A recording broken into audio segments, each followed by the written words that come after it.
not really celebrated Memorial Day, but it's been an amazing day. I,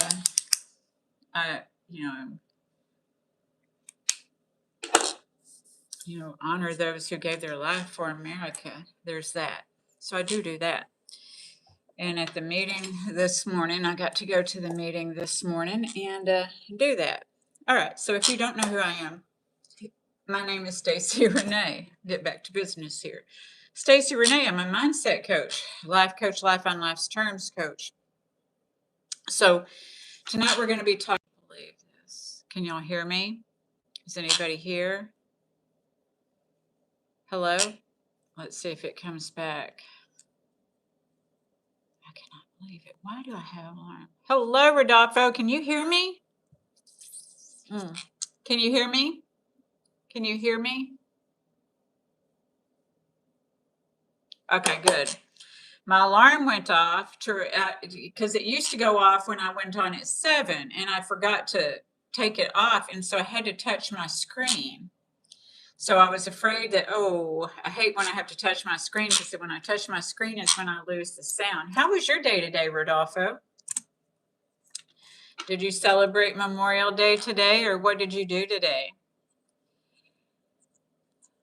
I had a busy day. I went to a meeting this morning, and then I got to walk the beach. I got to walk the beach for a while. And then after I walked the beach a while, I went to the grocery store and I made some Hungarian goulash. But I didn't eat it tonight. I ate a salad for dinner tonight. And then I picked my friend up from the airport. You took your dog to the park. Oh, I bet that was fun. What kind of dog do you have? Then I'll have the goulash tomorrow. It will taste better tomorrow because it will have soaked in the juices all night long. Yes, I do too. I had my mom made goulash when I was a kid, but it wasn't Hungarian goulash. And I had Hungarian goulash with some friends in Texas. Last time I was in Texas, by the airport, DFW, and it was really good. So, yeah. We'll give everybody a few minutes to get here. Here comes some more folks. And so it'll be good tomorrow when I get to eat it. I'm going to the beach again in the morning tomorrow. That's the good thing about being self-employed. I inherited your mom's pit bull, and you love her. Aw, I miss my dog. I'm not getting another dog until I move to Spain. So I have to just adore dogs from a distance. Although I did get to pet a Yorkie this morning, and I had a Yorkie before my last dog. My last dog was a Shih Tzu, but I had a Yorkie before that I rescued, and I had it for 9 years, and I loved him. Quit, Grinch. It is the bird. It's the Grinch, and Grinch is full of Grinch's self this evening. I hope to be moving to Spain by this time next year. So, Advice Guy Bodyguard. Well, thank you. That's the Grinch. The Grinch. So my name's Stacy. If you've not been here before, my name is Stacy. I'm a mindset coach, a life on life's terms coach, and this is an amazing community. We get on here and we get to talk about these everyday things that sometimes we may or may not think about.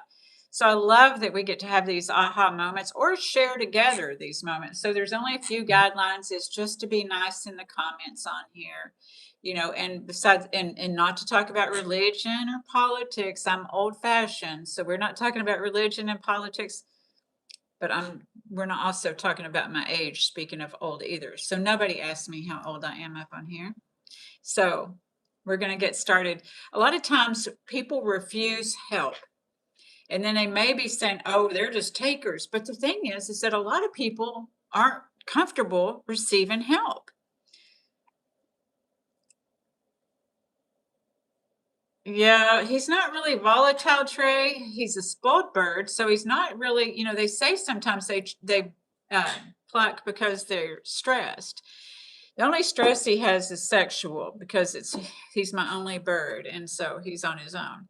But other than that, that's the only stress that this poor bird has. But sometimes they just get to where they get fixated on that. Like sometimes we do things that aren't good for us necessarily.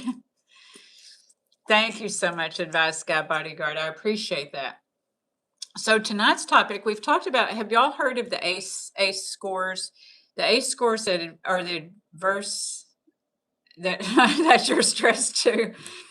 I know these cats in the neighborhood. I'll get out on my roof praying in the morning. The cats sometimes will be screaming, and I'm like, y'all don't hear me screaming out here. Come on now. So anyway, but okay. So we're going to talk about refusing help to get, to get self-esteem and prove my worth. None of us say, I'm going to refuse this help here so that I can get self-esteem and self-worth. What we do is we say, it's just easier for me to do it. It's just easier for me to do it. I can't get any help around here. But a lot of times people say that and they haven't really asked for help because they didn't learn how to ask for help. So that's what tonight's talk is about, is that we may actually be labeling people givers and takers. And I'm not saying that there's not givers and takers, but sometimes we don't know the difference, because a lot of times when we haven't asked for help, we just develop expectations and have others to develop expectations that we're just going to do things for them, and so they won't do it if we're going to do it all the time if we don't ask for help or suggest or delegate. And so I'm going to talk about that this evening, the different experiences I myself, because I was a person who had trouble asking for help. I was a person who thought that I had to do everything because this was a role that I learned to. John London.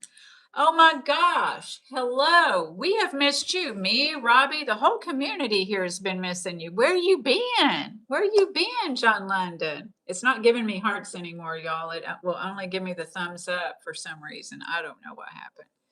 But we have been missing you. Can you stay here a while? So when Robbie gets here, hopefully Robbie will get here, but we've all been wondering where you've been. I'm glad you made it today. It's so good to see you. So yeah, I think you got to join on the ACEs test last week and some of the things. So today we're going to talk about, refusing help to get self-esteem and approve, my worth, approval of the worth. Javon Black, it's good to see you. Thank you for being here. So that's what we're going to talk about. And I have my notes here because I look forward to your comments. I look forward to your share, John London. You've always got a lot of great things to share, and I look forward to that. Okay. So many of us score higher on the ACE test. And if you don't know what the ACE evaluation is, yay, I'm glad. It's a heat wave. I know, 90 plus. Whew. I know that's hot. It's been hot down here too. It's cool in the house. That's why I got this shirt on, but it's been hot here too. I got to walk the beach this morning. So, the ACE in America, there's what we call the ACE evaluation. And what it is, it's adverse childhood experiences. This explains a lot in our adulthood about how we, how we value ourselves, how our self-worth is, and why we may not have boundaries. So once we can understand these what, when, why, how, and wheres, then we can start building and empowering ourselves. So I hope that you all will stay, who's here will stay. Yes. I hope y'all will stay, because at the end, I'm going to explain some of the ways that we tend to think, and it may be old tapes that we heard even in childhood growing up, that we've heard they're a taker. So maybe we start labeling people takers. I don't label people takers. Y'all know that I believe in everything that's this multidimensional universe. I also believe in the polarities and paradoxes, and I believe they're there for a reason. Instead of judging and going from one extreme to another, I know, instead of going from, I know Trey, he kind of runs the house. Instead of going from one extreme to another, coming together in harmony, not trying to be in denial of these feelings that might be perceived as negative, because we can't heal them if we're always burying them. But when we bury them, they're on top of our soul. And so we can't grow with that on top of our soul. And at some point or another, we may cry. Tears water our soul so that we can let go of the yucky stuff, so we can let the good stuff in. So in some of this is learning, for me, I was the person, the doormat, the caretaker. These are roles that we may have learned as a result of this ACE, about, ACE growing up, the adverse childhood experience.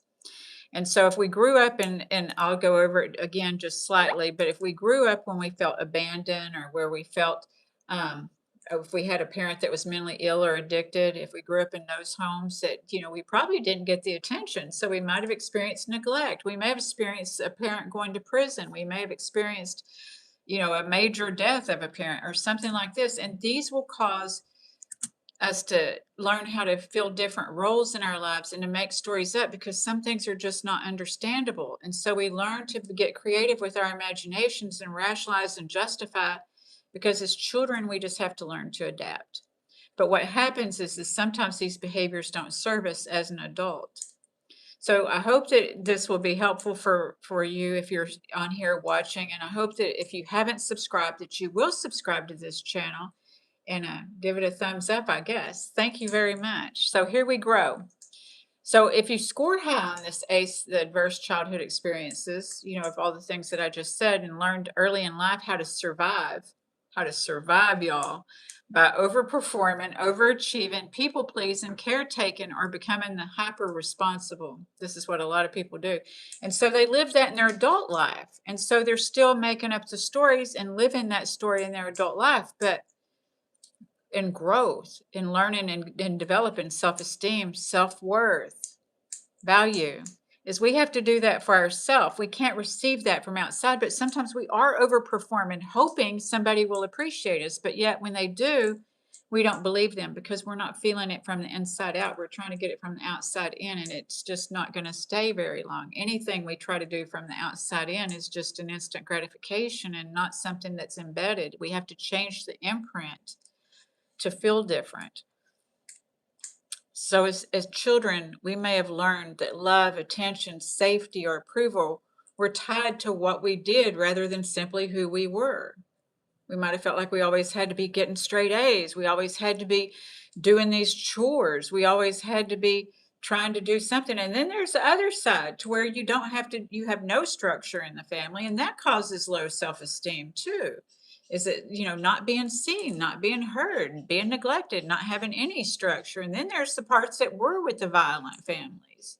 And so it just depends. Some grew up in homes with addiction, criticism, emotional neglect, unpredictability, abandonment, anger, or chaos. An eye that watches from the depths, Trey Jones, an eye that watches from the depths of eternity, looking through the looking glass time, and the distance glass shatters. Everyone looks at once the same point of view. Right. Well, we all have different, I love what Gabor Mate says. He says that all the children growing up in the house had a different experience. That's kind of what I'm taking from what you said, Trey, is that all the children growing up in the house, they had different experiences growing up. They didn't have the same experience, even though they grew up in the same house. So this is where that, yes. Okay. I thought I was getting it. So, absolutely. Absolutely. So when we grew up in those homes, we learned to stay alert and to read the room. So does somebody need something? So we're always seeing what other people need to keep the peace and to become the responsible one, right? And so that nervous system adapts to survival. So we aren't breathing full breaths because we're always anticipating and strategizing. What does the next move need to be, that we're not living in the present moment and really enjoying it, because and we will feel tired. Does anybody here ever feel tired all the time? So a lot of people will feel tired even though they may be looking like they're laying on the couch. They can still be tired. So as adults, many of us continue to try to earn our worth through performance. We feel valuable when we're productive, needed, helpful, and successful, and carrying everything for everyone else. But we don't even get to get closer and know ourselves. So slowing down, resting, receiving help, or saying no can actually create anxiety. Anxiety. A lot of the people that I work with, they're like the overdoers. Rodolfo, you have problems with fatigue, Rodolfo? Thank you for, yeah.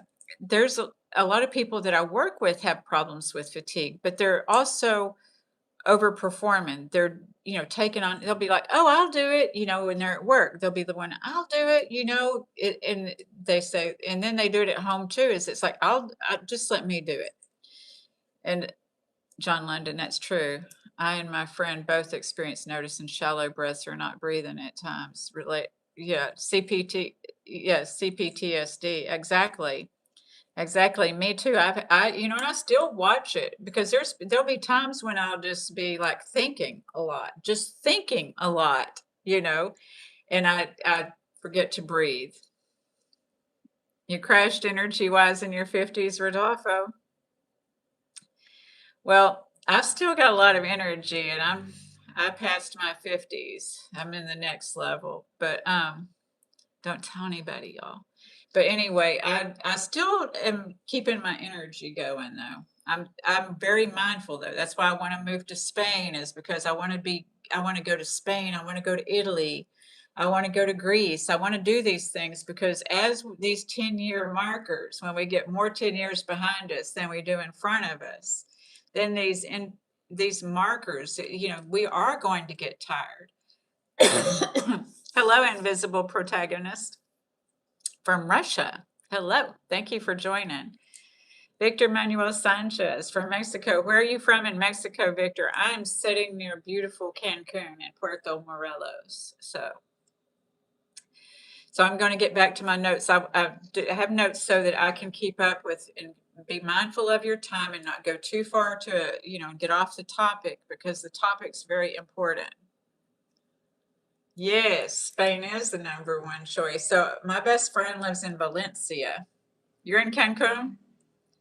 Yeah, I used to live in Cancun for 4 years. My best friend lives in Valencia. So Valencia is my next stop. So Trey Jones, highly activated, hypersensitive, aware, pinpointing every possible outcome, watching reaction really close, moving when others move, shadow the mask. Yes, it's like a cat. The first thing that pops in my mind is like what you're talking about. And that's when I'm not breathing, because I'm a Leo too. But when I'm like, I'll notice that when I'm thinking or observing, even my thoughts, that I have to remember to breathe. Hello, Andres, Sebastian, Cisneros, Dominique. It's good to see y'all. Thank y'all for being here. Yes, a cat. Absolutely. So the ACE test. Oh, I forgot a paragraph. Thank you. Exactly. So as adults, many of us continue to try to earn our worth through performance. We don't realize, see, this has become ingrained, embedded, and imprinted. Sight is key. Move with eternity. Yep. We'll go to the next life and the next life with your soul, right? So as adults, many of us continue to earn our worth through performance. We feel valuable when we're productive, needed, helpful, successful, and caring everything for everyone else. Slowing down, rest and receiving help, or saying no can actually create anxiety, guilt. Some people feel guilty when they're not doing anything. And I work with a lot of those people. Or fear of obligation is, sometimes they won't ask for help because they're afraid if they ask for help, they're going to feel obligated to do something for somebody else. So they're like, I'll do it myself. And this is a learned behavior too. At least it was for me, is that, I learned it at an early age that if you let somebody do something for you, it is known for the oranges.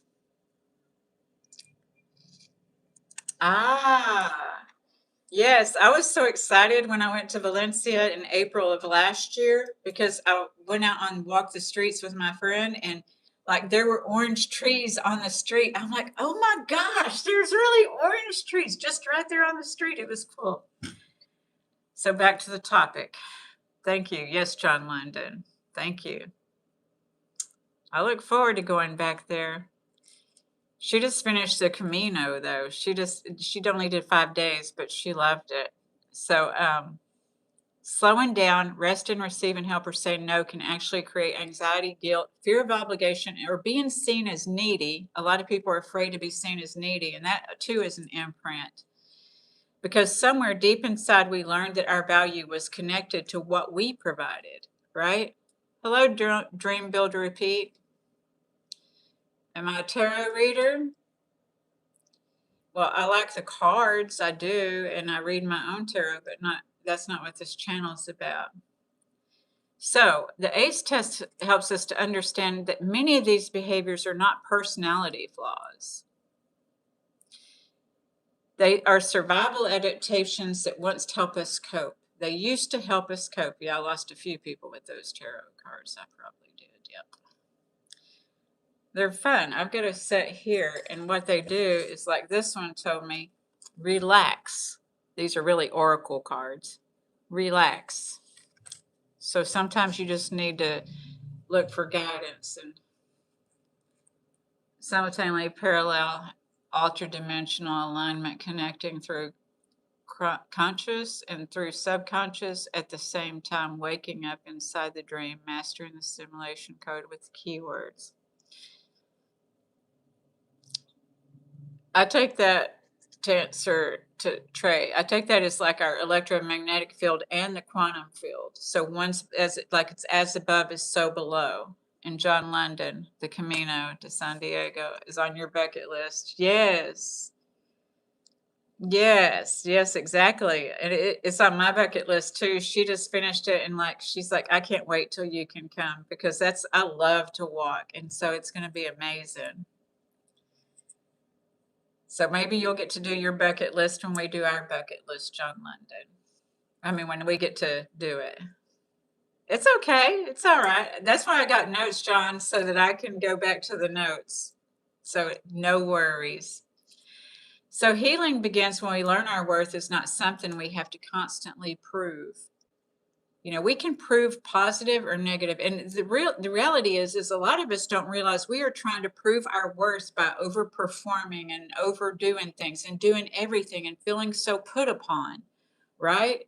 Because we do. And this is where we get resentful is we do everything, then get mad at people because we're doing everything. That's what I'm trying to get. Angela, it's good to see you tonight. John London made it back. So we're excited about that. So, yeah.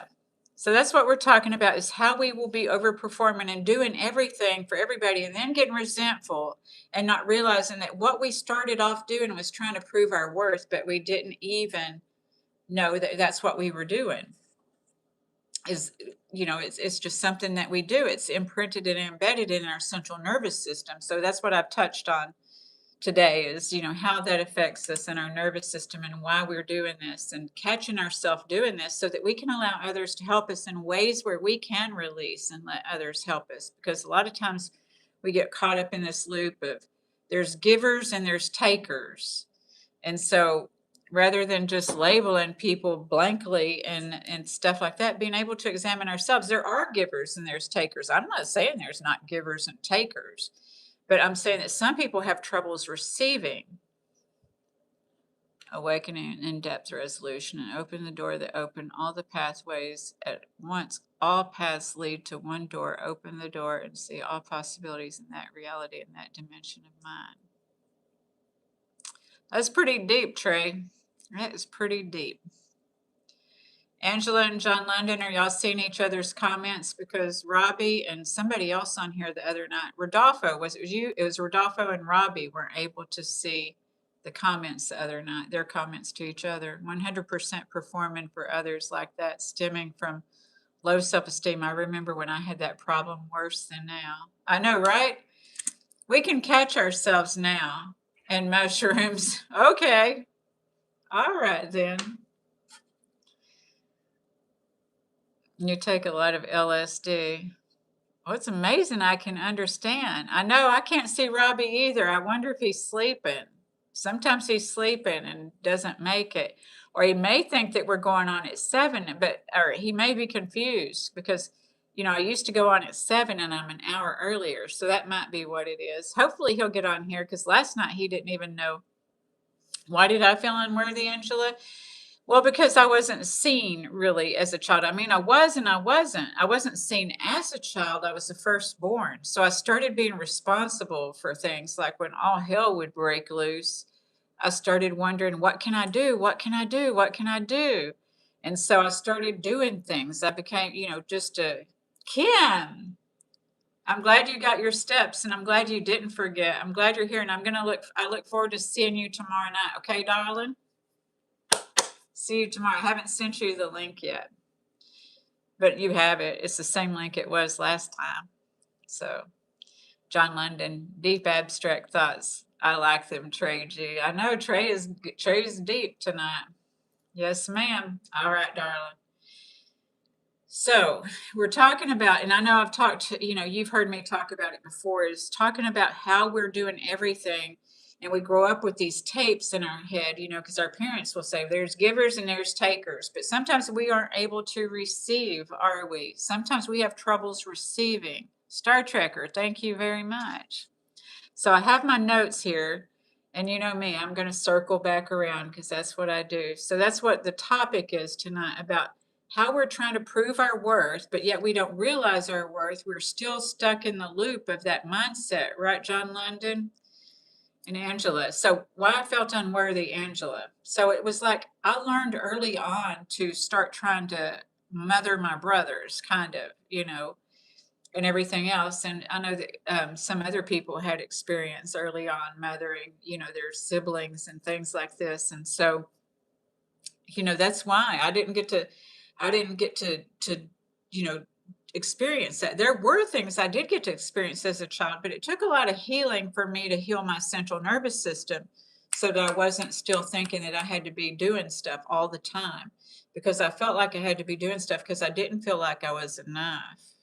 I don't know. Have you ever felt that way, Angela? But I didn't feel like I was enough. I had to put "you are good enough" on my mirror because I just lost myself somewhere in there. I mean, my parents both loved me, but they were 16 and 18 when they got married, and 18 and 20 when I was born. So they were kids when I was born. So there was a lot of chaos and drama in our family. And that part is where I didn't feel like I got seen. We got grabbed up at any given moment and loaded in the car and would take off and come back. Hello, Tin Zinc. So I've told y'all all that, but that's why I had low self-worth, is I really didn't. I feel like unmet needs, John London says, I feel like unmet needs as a child can maybe lead to a feeling like we don't deserve those needs met. Yeah, yeah. And I think that our parents try. So, we're going to talk about at the end of this, y'all hang in here and stay on, because at the end, we're going to talk about this dialogue that we learned. Either it was we heard our parents say it or we embedded it in us. And so sometimes we say there's givers and there's takers, but we aren't receivers. And we don't realize that we aren't receivers. But a lot of times it's just because we don't know how to ask for help. And we take everything on because we think it's easier just to do something for somebody else. But at the same time, we don't receive the appreciation back that we would like to receive, because we never received it as a child. So as an adult, we're still looking for it. And we still have that same dialogue. I never receive. I never, so thank you, Logan. So I'll go back to my notes. Angela, my toxic parents gave me unconditional love, and that's why I had low self-esteem. Ah, yeah. Yeah. We all grow up in different ways, but somehow we connect, and I love that here. I love that. Thank y'all for being here, each and every one of you. And if you're new, if this resonates, please subscribe. This is an amazing community. Yeah, thank you. No, I don't hate my parents, Bob Manley. I love my parents. I don't blame my parents. My parents were young and they did the best that they could. But we still have to acknowledge where we had pain. All right, Bob, you have probably a little bit of time. On this channel, we all lift each other up, okay? So you feel like you have to earn love. Exactly. And that's what we're talking about here, is sometimes we grow into adults, Angela, and we feel like we're still feeling like we have to earn love. And it gets nice when we heal those wounds of, why we were imprinted this way, because that turns into an imprint, that feeling like we got to earn love 100%, and so it turns into an imprint. So unlearning that is, done through healing. Thank you, Kim. Thank you. Yeah, Bob wasn't gonna do right in here. Hey, Rare, it's good to see you. Thanks, Kim. So healing begins. What? Yeah. Yeah, so we may grow up in different ways, but a lot of us, that's what I love here, is so many of us are connected. So healing begins when we learn our worth is not something that we have to constantly prove. Hey, Logan. We're talking about healing and overperforming, overdoing things, and doing things for everybody else and not receiving, not knowing how to receive. But sometimes it's because we don't know how to ask. So we teach people how to treat us. And if we teach them that, we'll just keep taking it on and keep, keep doing everything, well, then they'll let us. Oh, yeah, they'll let us, you know. But if we learn to set boundaries with ourselves, was what we talked about last year. Oh, well, that's nice. Thank you, Rayer. If they learn to set boundaries with themselves, not last year, last week, what we talked about last week was boundaries, you know, and when we learn to set the boundaries with ourselves, then we won't be overtaking everything. We learn how to say no. We never learned that we didn't have to be perfect to receive love. Yes. Rare, I'm not on this channel to date. I'm not on here to date. I'm on here in the community for us to be a nice, loving, kind community, growing and supporting each other. And this life is that's life in right now. Well, thank you very much. The reality is, even after taking on more and more work or responsibilities, we still often do not feel the appreciation we were hoping for, right? We still never feel appreciated, but it's because we don't have it within us. Just like we set boundaries with ourselves, we talked about Sunday forgiveness with ourselves. We learn to, you know, to do this with ourselves, to appreciate ourselves. And then we're going to feel it outside of ourselves. See, we can't give or receive anything that we don't have. And if we don't have it within ourselves, see, it makes you feel even better when you give because you want to. And it makes you won't suspect that people aren't given because they don't want to, because we talked about obligation. A lot of people don't want to receive or ask for help because they're afraid they're going to be obligated. That was a learned behavior. I know for me, that was a learned behavior, that if I let somebody help me, then I was going to be obligated to help them. And that was a bad thing in the context that it was said in, right? But it's not really a bad thing as long as we don't feel obligated. The obligated part is the hard part. But we can want to do things for other people. See, that's the thing, is that if we're not doing stuff because we want to do it and we have a mindset that we're going to be obligated, then we aren't going to escape from responsibility. Yeah. So then we're not going to, thank you, Andrew. Then we're not going to feel like we want to do it. So when somebody asks me to do something, they know I don't have a problem if I don't want to do something, telling them no. And, you know, it's not my responsibility to cover, you know, to be over their feelings and make sure that they feel. But most people know that when I say I don't want to do something, that it's not personal, that it's not like I don't want to do it because you're doing it. No, it's not that way, because I have a good self esteem now. So if I say yes, that I want to do something, people know I'm doing it because I want to do it. They know that I'm not just saying yes. Because a lot of times, how many of y'all think somebody's just saying yes because they don't want you to feel bad? And if that is your mindset, then you might be saying yes because you don't want somebody to feel bad. See, when we don't have those boundaries with ourselves and others, that's how we project. I hope that this is making sense and I wasn't the only one doing this. All right, so I'm going back to the notes now because I'm not seeing if anybody related with that.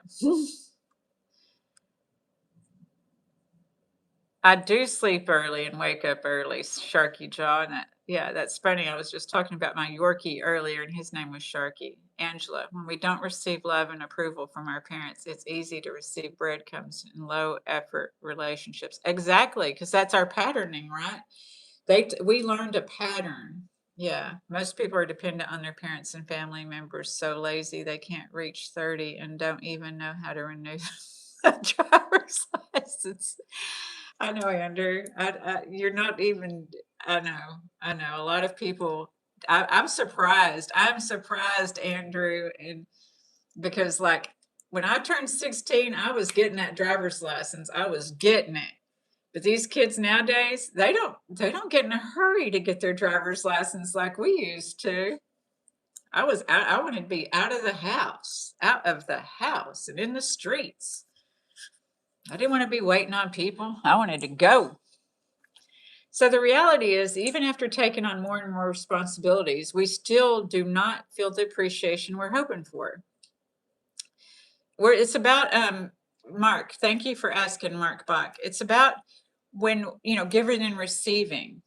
And just, but why do we do everything, overwork and overdo everything to get self-worth, but we still don't feel appreciated, right? Is a lot of people keep taking more and more on, but yet still don't feel appreciated. So I was an extrovert. I can be introverted and extroverted. So sometimes I love to be around people. I love people, but then I have to have my time to recharge, and go in.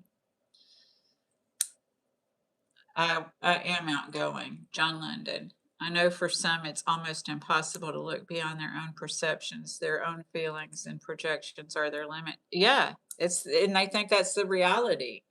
And I grew up that way and I thought that way at one time, but I had to learn that we are multifaceted, multidimensional, and it is wild. Angela, codependence gift to get, and that is manipulation. I had to learn that. I manipulated. I was codependent and I manipulated. I had to learn that, yeah, people pleasing is a manipulation. And people won't see that as a manipulation, but it is, because you're trying to get somebody to like you, but you're not letting them know you, because you're trying to anticipate what they want and need instead of being ourselves. So we really don't feel the like, do we, Angela? I didn't. I didn't feel the like. I had to learn to like myself and accept myself.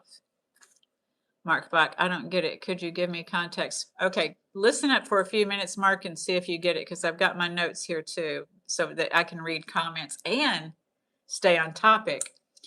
So, like Angela was saying, a lot of people are afraid of receiving. A lot of people say there's givers and there's takers, and just leave it like that. Just there's givers and there's takers, and they may be over giving, but they may not know how to receive.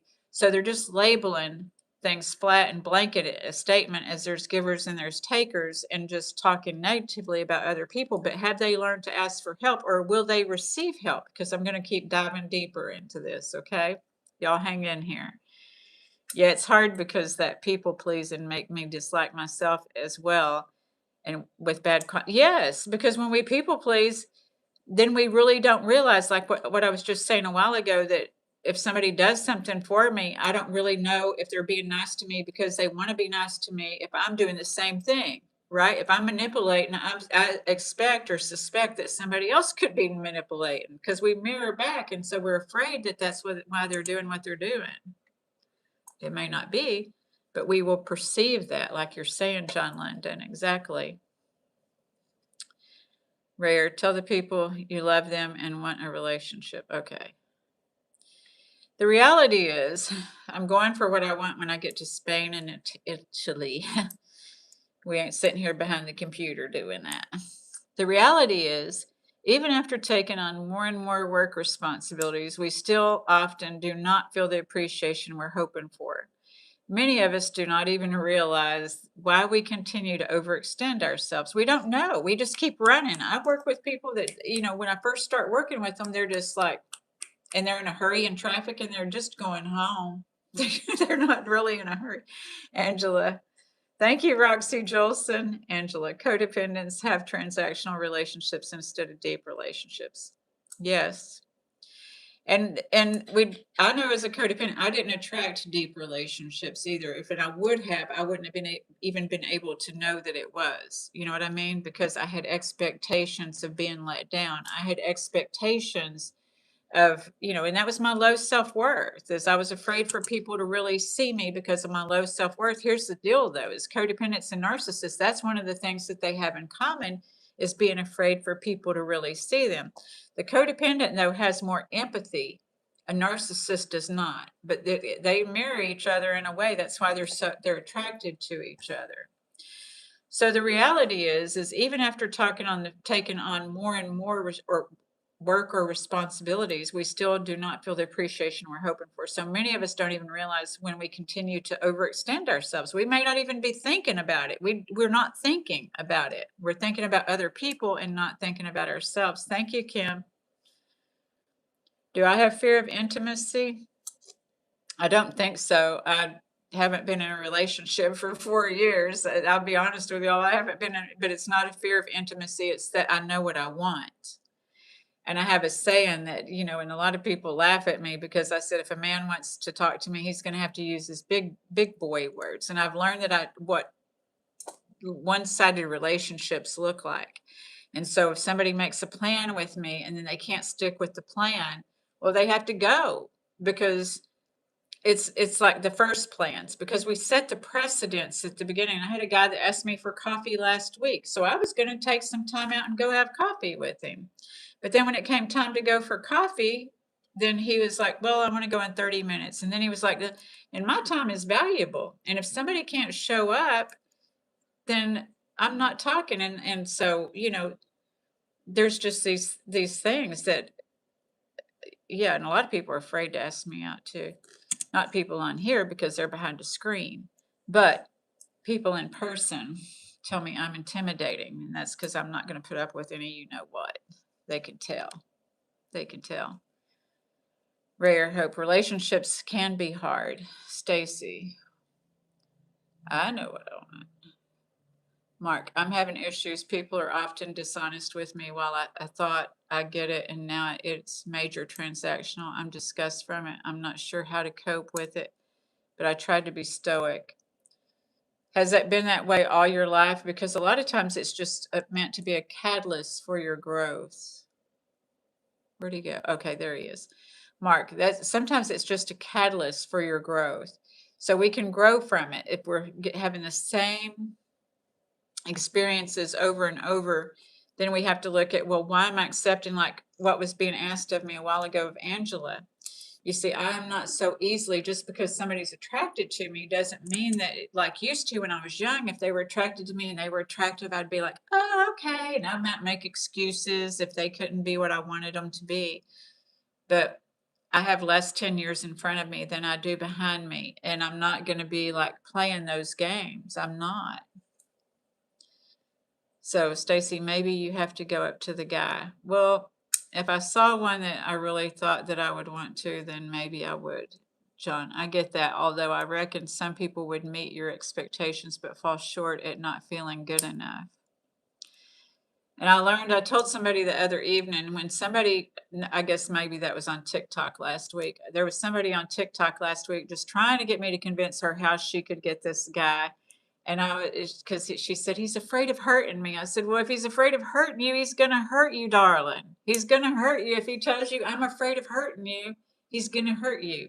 So when guys tell me they're intimidated by me or that I'm too good for them, I've learned to believe them. I've learned to believe them. You live in Switzerland. You are an officer, studied 2 majors, and an entrepreneur. I'm okay with the growth of enough. I just want peace and authentic people. Well, it takes a while, Mark, because that's, it takes a while. But there is somebody like you because there's people who don't know that you're out there, too. And it's hard to find authentic people these days when there's media telling so many people how to be, and there's, or how to look, and there's, family that tells people how to be, and then there's this telling people how to be. But it sounds like you must be authentic. And so this is important for us to remember to be what we want to attract. We're not going to get that outside of ourselves if we don't have it inside of ourselves. I know for me, one of the things I want is somebody who's not a relationship hopper, that's not just bouncing and looking for somebody to save them, because I'm too old to be saving people. Just, you know, it's like, no, I'm not saving anybody. You gotta come, I want somebody mutual, I'm not going and chasing anybody, and they don't need to chase me. That when I meet the right person, we will know, and I believe that they're there. And I hope that you learn that they're there too, Mark, because you deserve to have that person. But I know that I'm okay if I meet somebody like me who hasn't been in a relationship for 4 years. That's going to be cool. Angela, when a man doesn't respect your boundaries and he doesn't give you emotional safety, he's wasting your time. Absolutely. Absolutely. And I didn't know what that was at one time, Angela. That's a good point. I didn't know what that was at one time. But once we learn it, when I'm working with women, I tell them, write down what you want. Because once we write down what we want, we won't make excuses or distract from what it is that we want. And that's why I haven't been in a relationship for 4 years, is because I haven't seen somebody come at me who's who would be mutual. I haven't. James Timmons. Do you know I had a boss named James Timmons one time in Fort Worth, Texas? He was head of security at the school district, and I I worked as security in the school district there. John London. Very fair expectation. I hope you and you'll find each other, Stacy. We will. I have faith, and I have faith Mark's going to find his too. It's just that it ain't easy. It ain't easy because it is hard to find authentic people. Okay, let me get back to the notes here, y'all. So the reality is, even after taking on more and more work or responsibilities, we still often do not feel the appreciation. I already read that. And so many of us do not even realize why we continue to overextend ourselves. We may still feel overlooked, put upon, underappreciated, invisible, or like what we do really doesn't matter. We will say, it's just easier if I do it. Or again, just having a strong desire to be seen, matter, and feel important. I know for me, when I got to digging at what was the core root of my inner child wounds, the core root is important. If I didn't feel important, because if I felt any of those things that I talked about first a while ago, that inner child would want to act up. Now I'd learned not to act up. I learned not to react. But I had to do some process. And in that process, it took me down to, if I don't feel important enough, then I may act up. Or I'll start that negative dialogue or those negative feelings. Andrew, search in the right places. James, you live in Florida? I am a strong woman. Thank you, James. Andrew, I'm not searching. That's not high priority for me right now. Thank you for your words. Last week, I fired somebody who worked for one of our companies for 35 years exactly because of those reasons. I feel released, but it's still like I'm an alien, I guess. Yeah, it ain't easy sometimes.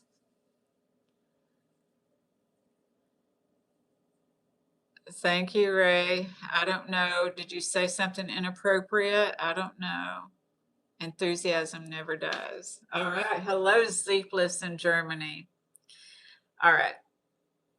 So it's about feeling important, right? A lot of us want to feel seen. When we feel seen and heard, we do feel important. Ray, that might be why you got thrown out, because we're a supportive channel over here. And I'm glad that you like our channel, but we're very supportive. We don't talk about religion, politics. We don't talk ugly to anybody else. The topic, dip you not mid, is the topic is, well, keep listening. You're okay. We're talking about why people have a hard time receiving, and they're, don't have a hard time giving, but have a hard time receiving. And sometimes it's because they don't even know how to ask. And it doesn't mean anyone's stupid. It means that we might have overperformed. Thank you, Sleepless, for subbing. I appreciate that. Link, hello, content creator. What's the spirit of your show? A lot of us are new here. Well, thank you for letting me know that. I'm a mindset coach, a life coach, life on life's terms coach. So what I try to do is to know it's evening here. So what I try to do is to help people navigate, because it's really hard to navigate these days. And so this is a group of like-minded people who were all lifting each other up. John London, Angela, Rodolfo, and so many people in here. And I want to thank you all for being here. So we lift each other up, but we talk about these life experiences and how we're changing and growing, and we encourage and support each other and give feedback. So thank you for being here. So I've got notes here so I can read the comments. And where are you at, Toxic Z's? So I can read the comments and stay on topic. I'm not a psychologist. I'm a coach, a mindset coach, and a life coach, but not a psychologist. So I study a lot, but I'm not. So when we have not learned healthy boundaries, and most of us didn't learn boundaries growing up. And boundaries are definitely a part of self-esteem, loving boundaries, not, thank you, Kim. Boundaries are not twisting off and burning bridges. Boundaries are loving boundaries, to where we stand and honor ourselves and we honor someone else. Loving boundaries. That's what loving boundaries do. We don't have to like what a person's doing. We don't have to, judge it, just discerning. I talk about discernment and not so much judgment. I don't know about the Big Five test, Mark. I don't know what it is. I talked about the ACE evaluation. That's what we have in America for the adult childhood the adverse childhood examination experience. How we're supposed to learn boundaries is first in our families. I know, and a lot of our boundaries don't know, and they didn't know. And to give them grace is because a lot of times boundaries weren't brought up, at least in America, until like the 70s and 80s. They came out with this book about codependence, and Betty Ford Clinic was the first, I think, really gave the book some notoriety. Is that when people went into the Betty Ford Clinic, it used to be mandatory to know about codependency, because if you've ever struggled with any kind of addiction, this is food, drugs, alcohol, shopping, any kind of addiction, then a lot of times codependency is underneath. Because codependency, what I tell people when I'm working with them on codependency, it's about being able to see yourself through your own eyes instead of through somebody else's eyes. Yes, I survived codependency. Yes, ma'am. Thank you. Yeah, because that's what the difference with a life coach is. A psychologist may not totally understand codependency unless she's experienced codependency. How can I find out what the real intrinsic motivation for a person is? You have to ask them, Mark. You have to ask them, and then watch their eyes, watch their body language. That's what and if you grew up in trauma, or you grew up, some of us grew up and we learned to watch people early on, and that's kind of what I'm talking about here. Hello, Blue Creeper. I'm doing good. How are you? So when we've not learned healthy boundaries or how to truly appreciate ourselves, we may not set boundaries with others or even with ourselves. You remember I talked about we have to forgive ourselves first. We need to set boundaries with ourselves first so that we feel comfortable setting them with other people and doing it lovingly. The Big Five test is a great one. A test of 5 traits like conscientiousness, neuroticism, and optimism. I'm getting those wrong. But anyway, it sounds very interesting. I'm going to have to write this down, John London and Mark, and look it up. The Big Five test, because I can find everything on the internet. Thank y'all for bringing that to my attention. The Big Five test. I'm writing it down. Thank y'all. Thanks, Mark and John. I appreciate that. Thank you, Link. All right. Sometimes we take things on because we want to impress someone. Sometimes we love this job or task and believe we can do it quicker or better than anyone else. And sometimes we're trying to prove our value without realizing it. Personality tests help understand ourselves and others quite deeply. Yes, it does. Thank you, John. They do. Angela, I was a fearful avoidant, and I grew up with this narcissistic codependent experience. That's why I understand everything about low self-worth. Yes, girl. Yes, you do. Because that was rough, wasn't it? That was rough. Thank you for sharing that. So eventually, though, all of the overfunctioning can leave us with resentment, right? I know it did. We'll be sitting there grumbling at our desk when we've taken on everybody else's work, and we hear them laughing at the coffee pot or water cooler, and then we're like,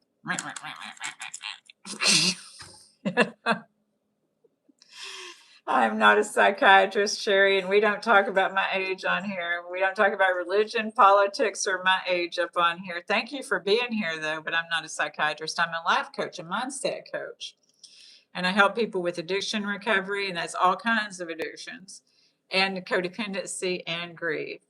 Thank you, Kim. I am Kim's life coach. She's great. You've never seen me before? Well, I'm glad that you got to fall into my algorithm, Link, and I appreciate you being here. And if you like this content, I hope you subscribe. All right. Eventually, all that overfunctioning can leave us with resentment, and many people do not even recognize it as resentment. That grumbling, we don't recognize it as resentment. We don't know. A lot of times we weren't aware of the words or the patterns or anything that we learned. So it's part of our, speaking of algorithm, it becomes part of our algorithm. Angela, when you overgive and you don't receive anything, you get angry and feel a lot of, absolutely. Yeah. And sometimes we take it on. I know that I used to. I know that, thank you, Kim. So I know that I used to take it on. I know that, I would just volunteer to do everything and then I wouldn't have any time. And so I learned that time is a valuable gift. That's why when somebody doesn't come at me right that wants to date me, it's like you get one shot, one shot. And if you mess that up, because dating is not my priority, and it's about being able to prioritize and to prioritize ourselves. What do I want? And knowing that what I want is valuable and not allowing myself to be distracted. Because in addiction, that's a distraction. Thank you, Kim. John. I hope one day to do the work for myself in such depth to be able to articulate my experience as well as Angela does. Very insightful additions. I know, right? She is very insightful. I enjoy having her here sharing. Angela, we're talking about you, but you are in the room, so we enjoy you being here sharing. Link, it's due to the programming from all firms of learned behavior and programming and pride. Yep, exactly. Thank you, Link. Exactly. You are right. Mark, long time ago, I read in a magazine 20 to 25% use benzo. What's your thought on this? Is society so sick? Yeah, I have a book here and I show it to people a lot. It's by Oprah Winfrey and Bruce D. Perry. And instead of asking, going to the doctor and him saying, well, what's wrong with you? This is part of what's wrong with us, is that maybe in early childhood programming, that there was always something. Our parents made us believe there was something wrong with us. I work with people in weight loss journey with food addiction, and sometimes, some of them were put on diets and things at like 8 years old, 11 years old. So their imprint is that they're too much. Their imprint is there's something wrong with them. And it could, there can be a lot of things, but there's nothing wrong with them. They're a child. So it's like, I don't know. A lot of them would be fed sweets. A lot of their parents would be competing with them and things like this. We have this happen. Parents will do these things and then make the children think there's something wrong with them. And so in this book, What's Wrong with You? I mean, instead of going to the doctor and them saying, what's wrong with you? Instead, if the doctor asks what happened to you, then they would know this child's put on a diet. So the whole time they've been thinking there's something wrong. And so people don't work on the mindset when you go to the doctor or what have you with the benzoids and things like this. Is a lot of times people have just been given pills. And no, in America, they've tightened down on that, because for a long time, that's how a lot of the addictions was. People were getting addicted to these things. And the pharmaceutical companies, a lot of people say pharma's running America. I'm not getting into all that, but the pharmaceutical companies make a lot of money. And so, but they have had to tighten down on that type of thing, just to answer your question, Mark. And so I think that a lot of people there's a lot of childhood pain that people will, want to put pain pills on. Right. They need to go after what they want. John London, my way of saying thank you. Angela, that's to Angela, right? John London, Angela, that John London said thank you. Logan, I give you energy. Good.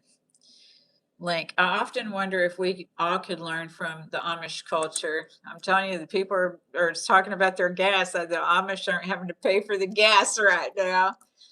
They are far removed from the rest of us. Would this benefit on some levels or not? I do believe that being with nature is very helpful. A lot of people don't really pay that much attention to nature. Walking is good if you can walk. Walking is great. I know some people that they're like, oh, we had to walk if they have to park. And it's like, what's wrong with walking? And so definitely doing a lot of things that's more natural. And somebody mentioned earlier, your circadian rhythm. If you go to bed early, like I go to bed when it's dark, I go to bed pretty early and I get up early. I go to bed, when it gets dark, and then I get up before it gets light and look at the stars and stuff. So, Ray, I was told to work hard, finish college, get a job, get a wife, get 2 kids, you'll be happy, and that's all lies. I know. That's what a lot of people were told. I was told that too, and I got married the first time at 19. And then we didn't live together but 3 months after. And then, then I got married again at 25. Angela, thank you for your kind words, John London. God has helped me a lot. I've been working on myself for years. I thought it sounded like, but I didn't want to ask, but I thought it sounded like you've done a lot of work, Angela. Uh, Logan, I like Klonopin for my trauma. Well, it's not really healing the trauma. You're putting a Band-Aid on the trauma. That's the thing is this, and you may need the Klonopin. I'm not saying whether you do or do not. I'm just saying that there's also a supplement to the Klonopin or whatever that healing is in your mind, body, and soul.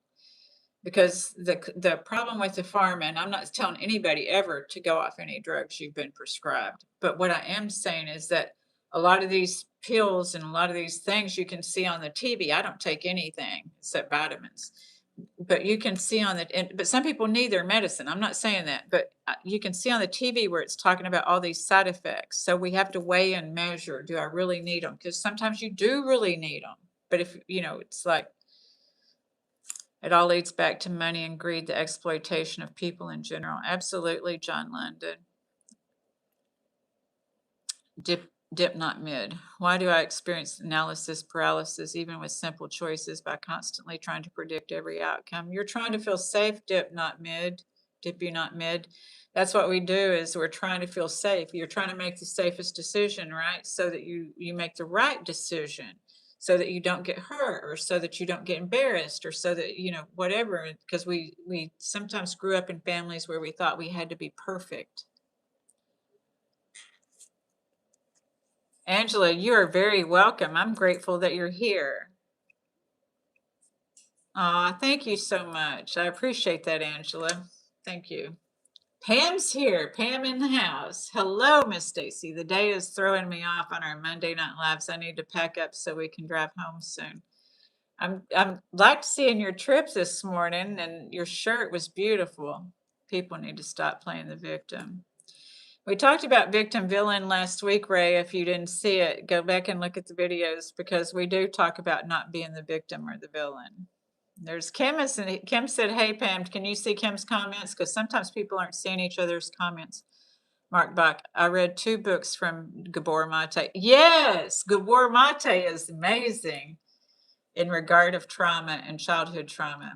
I think everybody has some trauma, but I try to give the focus on my kids and not look for the fault on my parents. Absolutely.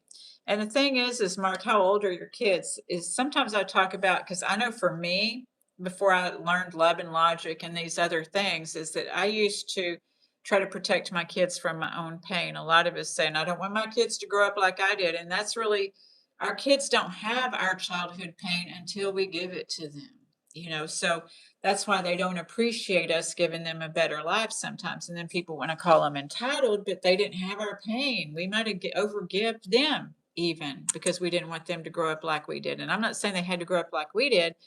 I'm just saying that we need to heal our wounds so that we don't give them our wounds. And because that's why they get mad at us. But there's no perfect parents out there. We just do our best. My parents did their best. So back to our notes.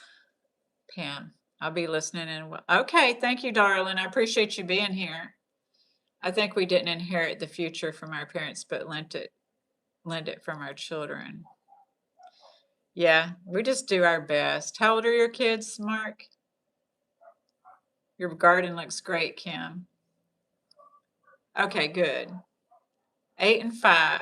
Those are good ages. They're cute at 8 and 5. Wait till they get 14. So yeah, enjoy while you can. I'm going to try the hearts again. They haven't been floating up. I've been seeing some thumbs every once in a while. I don't know what happened to the hearts. Link, but it's intentional, I'm sure, regarding the parents. I don't think that the parents try to hurt us. I don't think that they do. Some parents do compete with the kids and things like this, and that's hurtful too. We went to the zoo yesterday, loved it, and today went to a museum. I look forward to seeing your pictures. Eventually, all the overfunction leaves. This is where boundaries become so important. I used to work with women. Okay, here we go. Eventually, That overfunction leaves us with resentment. Many people do not even recognize it as resentment. They just say they feel exhausted, overwhelmed. See if Rodolfo, are you still here? No option for hearts. Pam was trying to give the hearts. I don't know what happened. Angela, when you put your toxic parents on a pedestal, you're only going to find and you get let down. You know, is oftentimes our parents even make us think I thought my parents were perfect until they got divorced, and I mean, it was bad enough. I didn't they weren't perfect, and I could have clearly seen that if they weren't trying to make me think that I felt like they were trying to make me think they were perfect. But when they got divorced, all these skeletons fell out of the closet, the ones I didn't already know about because there was a lot of oversharing in the family. But it was like, oh, and it's very disappointing. John London, I can spam thumbs up, but hearts might be. I don't know. I'll have to go back and check if the hearts, the toxic parents, that no, the toxic parents, you're so right, Angela, they cannot give unconditional love. I know. That is pretty, isn't it?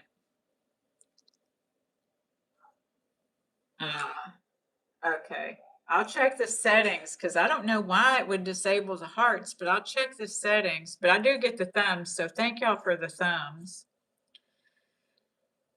All right. So boundaries become important. I used to work with women and some men who had plastic surgery. Some of the mommy makeovers and tummy tucks took much longer than the anticipated 6 weeks to heal. So whether we elect to have surgery or simply run ourselves down emotionally, mentally, or physically, eventually we all need help. We all need help.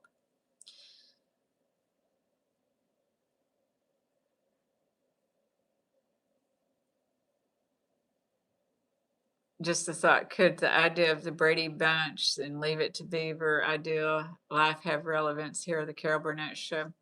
I have talked about the Leave It to Beaver. I grew up watching Leave It to Beaver, and it's like, us Leave It to Beaver, but my family was more like the Bundys, but I didn't get to have as much freedom as the Bundys got to have. Angela, have you like looked at Pam's channel any? She does some amazing things on there, some little daily 50, and we've been supporting Pam's channel on here too. So if you get a chance, and if that you might be interested in that, she takes us on tours and things of her adventures too. So it's quite fun. So asking for help can feel terrifying, right? It can feel terrifying. So some people are afraid to ask for help because they fear being too much. Others fear they're not enough. And I know that I used to make myself irreplaceable. You know, when I worked at jobs, I took on everything so that I would look irreplaceable, so that, you know, I would be the go-to person and all of this. But it also drained me, you know, at the same time. And I would get resentful. You are very welcome. So looking back, I can see that came from fear too. That came from fear too, a fear of not being good enough. That's why I was doing everything, because I had a fear underneath. If I didn't do everything, if I didn't do all this stuff and I would, you know, all that running, then I wouldn't be good enough. I felt like I always had to step up another and do another thing and do another thing to be good enough. I feared not mattering. I feared that, you know, I wanted what I did to matter. So I feared not mattering. I feared rejection. Fear that if I stopped doing everything, then maybe I would stop being valued. Not that I knew what value felt like because I didn't stop long enough to know what you had. Okay, so Ty Hughes, I had body dysmorphic disorder and I'm fine now. Lots of therapy. Now I'm into eyeballs. What makes you into eyeballs? I was told today my eyes are pretty, and I want to tell y'all because I can't, you know, say it enough. Is that if you need to cry, cry, because I get told a lot that my eyes are clear, you know, and that I have pretty eyes because my eyes are clear, and that's because I have cried. When I need to cry, I cry. I'm not afraid to cry when I need to cry, and so that will help your eyes. You know, is to the eyes are the window to the soul, and a lot of times we've buried our soul with the overwork and all the things that we thought that we had to do to be valued. But the thing is you were born worthy. If y'all haven't ever heard me say that, most of y'all have heard me say, you were born worthy. It's the toxic parents, like Angela said. It's those programs, the programming. TV tells you it's programming all the time. I posted something on Facebook over the weekend or close to the weekend because part of the program is really hard now is we don't realize when you start realizing the programming. Like the other day, I thought, oh, it's the 22nd. I remember it was the 22nd. So I thought in my head, it's the 22nd. But then I wanted to second guess myself and look at my telephone to make sure that my telephone told me it was the 22nd. And I caught myself and I thought, oh my gosh, what did we do before we had the telephone to verify that it was this date? Or what have you. So then I go down the rabbit hole looking at when calendars came out and, and all this. So could you solve another mystery, Mark? I can't still find out. I'm 38. I don't know why women, especially my wife, nags. I could make a statistic and predict it, but there's never rational reasons. I don't know. I don't know. I mean, I would have to know more in depth what's she nagging about. Is it, valid nagging? Maybe she's not feeling heard. Maybe she doesn't have anybody to talk to. I don't know. Kim, my stomach is where all my feelings go. Learning about the chakras really helped me to realize what was happening. I'm glad you got to learn that. I had so much fun with you and Pam in that class, in my workshop. Thank you, Pam. I appreciate that. You're so amazing. She showed a video on her video the other day. I'm like, how's she do this? She teaches me things. Ty Hughes. I like to laugh. That's all. Sometimes we need to cry, though. Sometimes we need to cry. Sometimes we cry tears of joy. Sometimes we cry tears of excitement. Sometimes we cry tears of sadness. And that's natural and it's normal. It's just like our breath, our feelings are the same way, and our heartbeat, everything goes up and comes down. I think I was saying earlier with Trey, about the electromagnetic field down and below, and that the quantum field is above.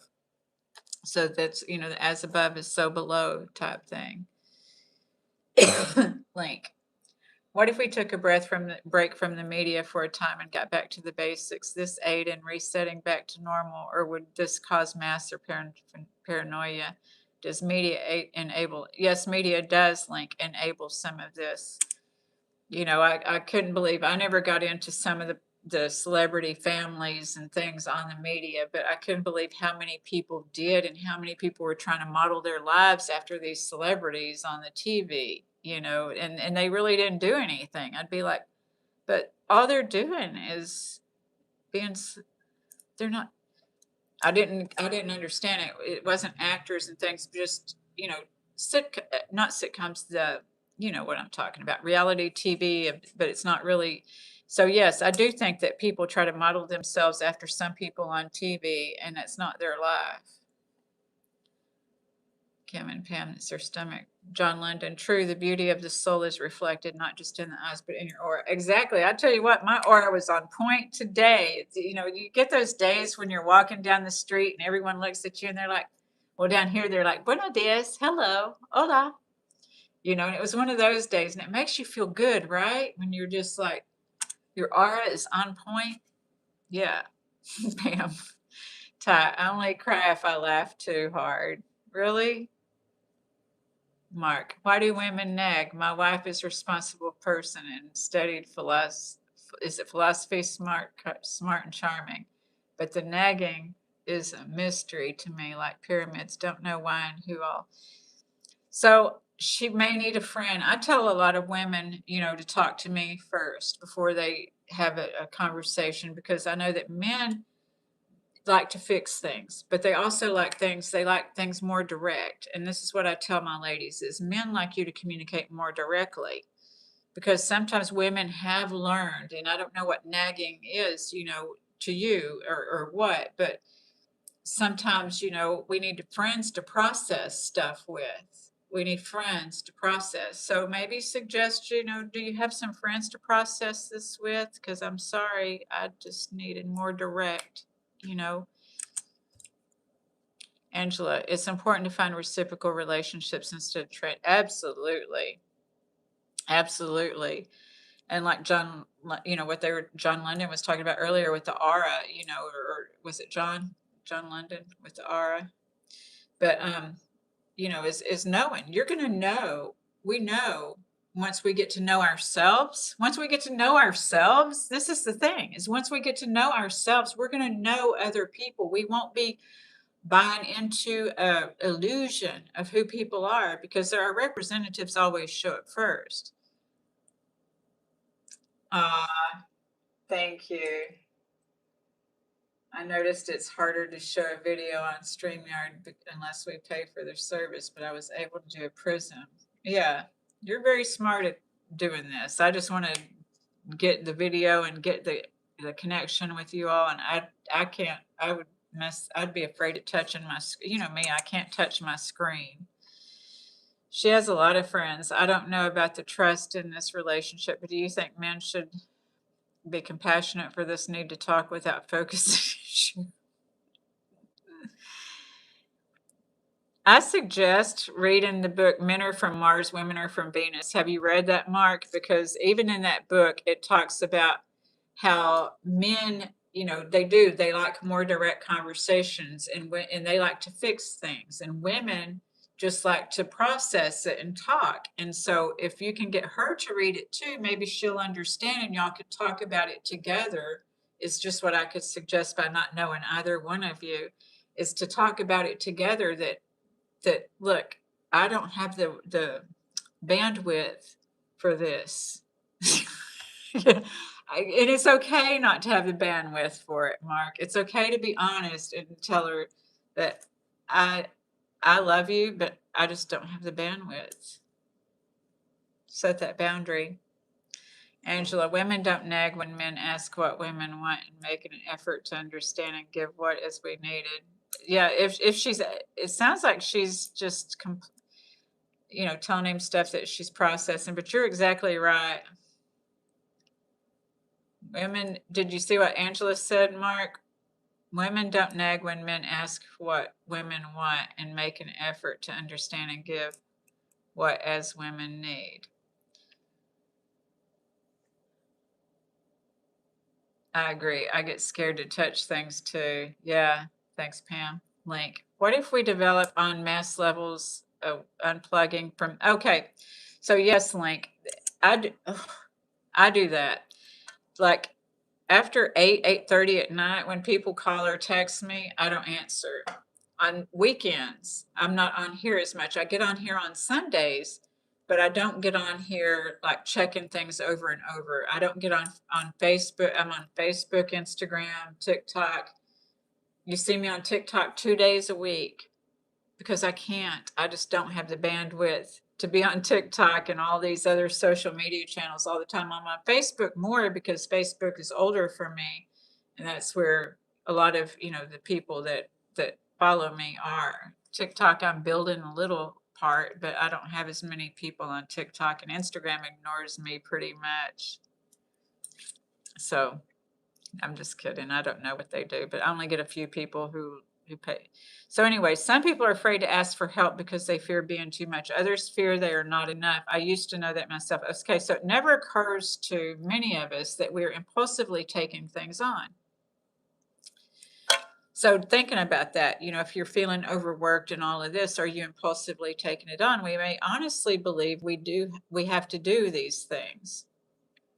Then we complain that we're carrying the workload of others and resent people who seem happier, freer, laughing more, and carrying less responsibility. Anybody in here like that? Link. Mark, yes, I did. And she also, but we're not moving.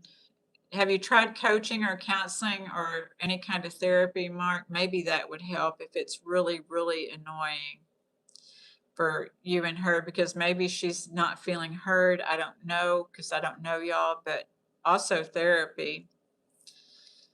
Link. Mark, careful. We are among the majority, brother. Just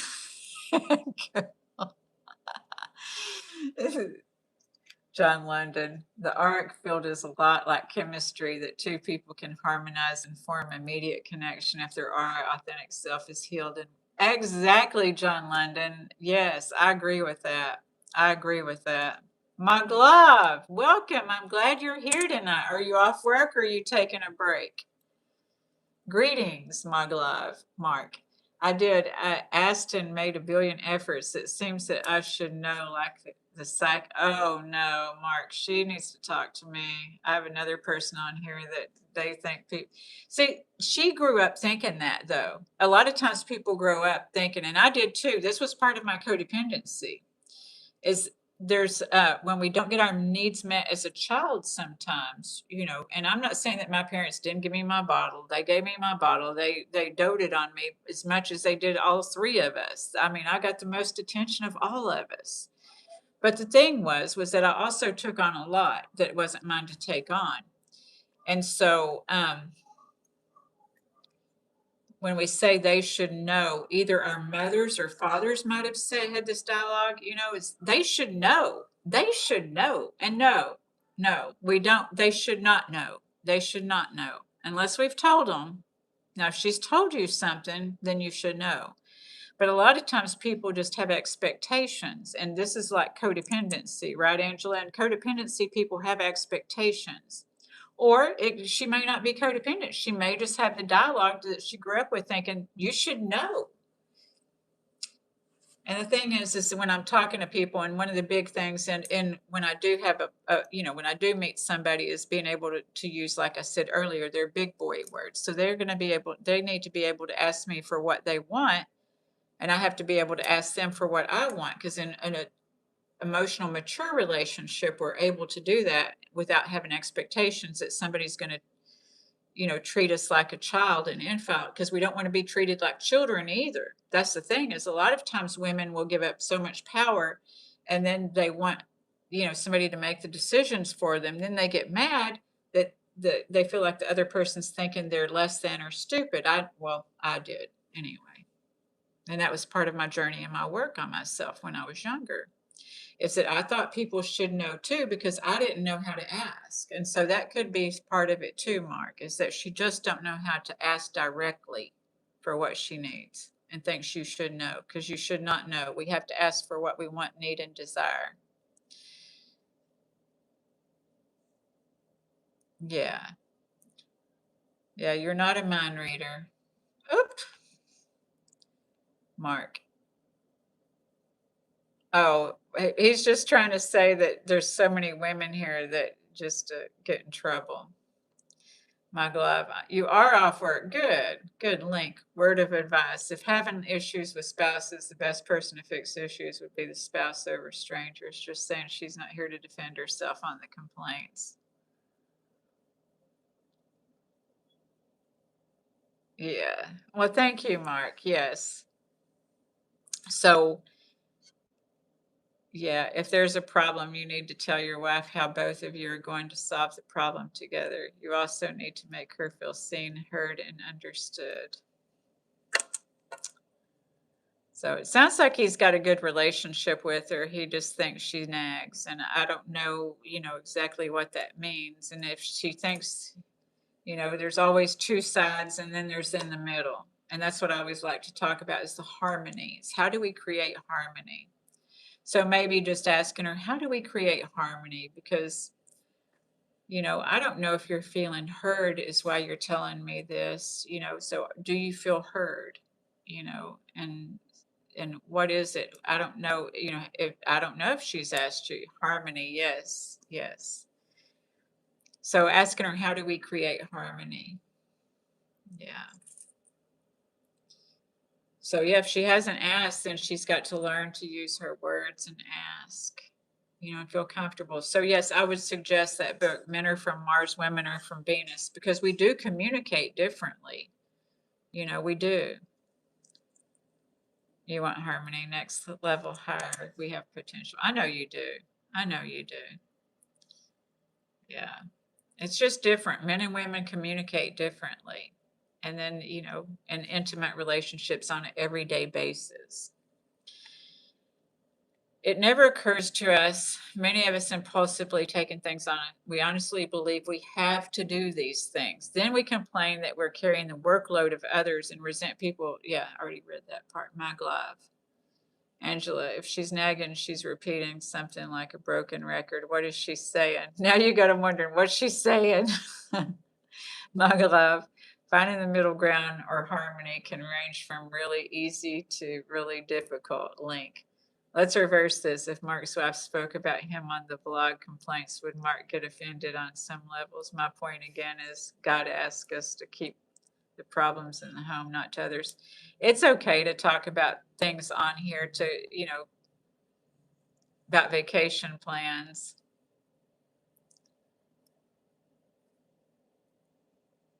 Is it the same thing over and over? Or is it new things? Because she sounds like she's very excited about the vacation. You're not a vacation person. She just wants you to be excited about the vacation. You get to spend time with her and your 8-year-old and 5-year-old. Where are y'all going to go? What are y'all going to do? See, now I'm being nosy. So, yeah, she's excited. So it never occurs to many of us that, okay, so we start telling ourselves a story when we start taking things on about being used or something like this. So we start telling ourselves a story, right? That people only value us for what we do, not for who we are. And we feel used, unseen, and emotionally drained. And everything needs to be kind of a happening. Y'all just have different personalities. Yeah, that's the way we are, though. All right, we don't need to know that, hombre. Rodolfo, God bless you, Mark. It sounds to me like you're trying pretty hard. I know, right? Don, hello. Grinch already put himself in his house. He just looked up when he heard me say Grinch, but hello, Don. So when we take on too much, we start telling ourselves that story that people don't value us, that people only value us for what we do. Sometimes we feel like robots, right? And not for who we are. We feel used, unseen, and emotionally drained. But the deeper question may be, why do we keep volunteering to abandon ourselves? Sometimes refusing help is not strength. Sometimes it's fear. Sometimes it's conditioning. Sometimes it's an attempt to earn love, approval, importance, or self-esteem. 1:30 p.m. in the morning. Is it a.m. in the morning? A.m. in the morning. Pretty early. Are you down in where are you from, Dawn? Where are you at? I don't remember. Sorry. Can't sleep. Well, I'm glad you joined us. So, Angela, Grinch is the name of my bird. Grinch is in the house. Grinch is half naked. He plucks his feathers. Link. Okay, when couples do go through episodes in life, where do we draw the line of intel? I'm a fan of keeping things where they count with the spouses, all to be fair of trespassing. I don't think he said there was really anything wrong, just the nagging and its perception. And, he didn't say anything really derogatory. He just don't understand the nagging. Yeah. And yeah, he does have to, I think that she just wants him to get excited about the vacation plans, and he's just not really excited about the vacation plans. And somewhere they have to find harmony in between her being excited and him not being excited and bringing that together, you know.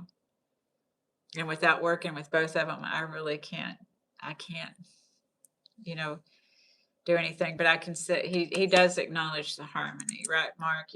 That's what Mark wants too. So how do we get there? And it's communication, and it's saying, I love you. I just don't have the bandwidth to talk about it.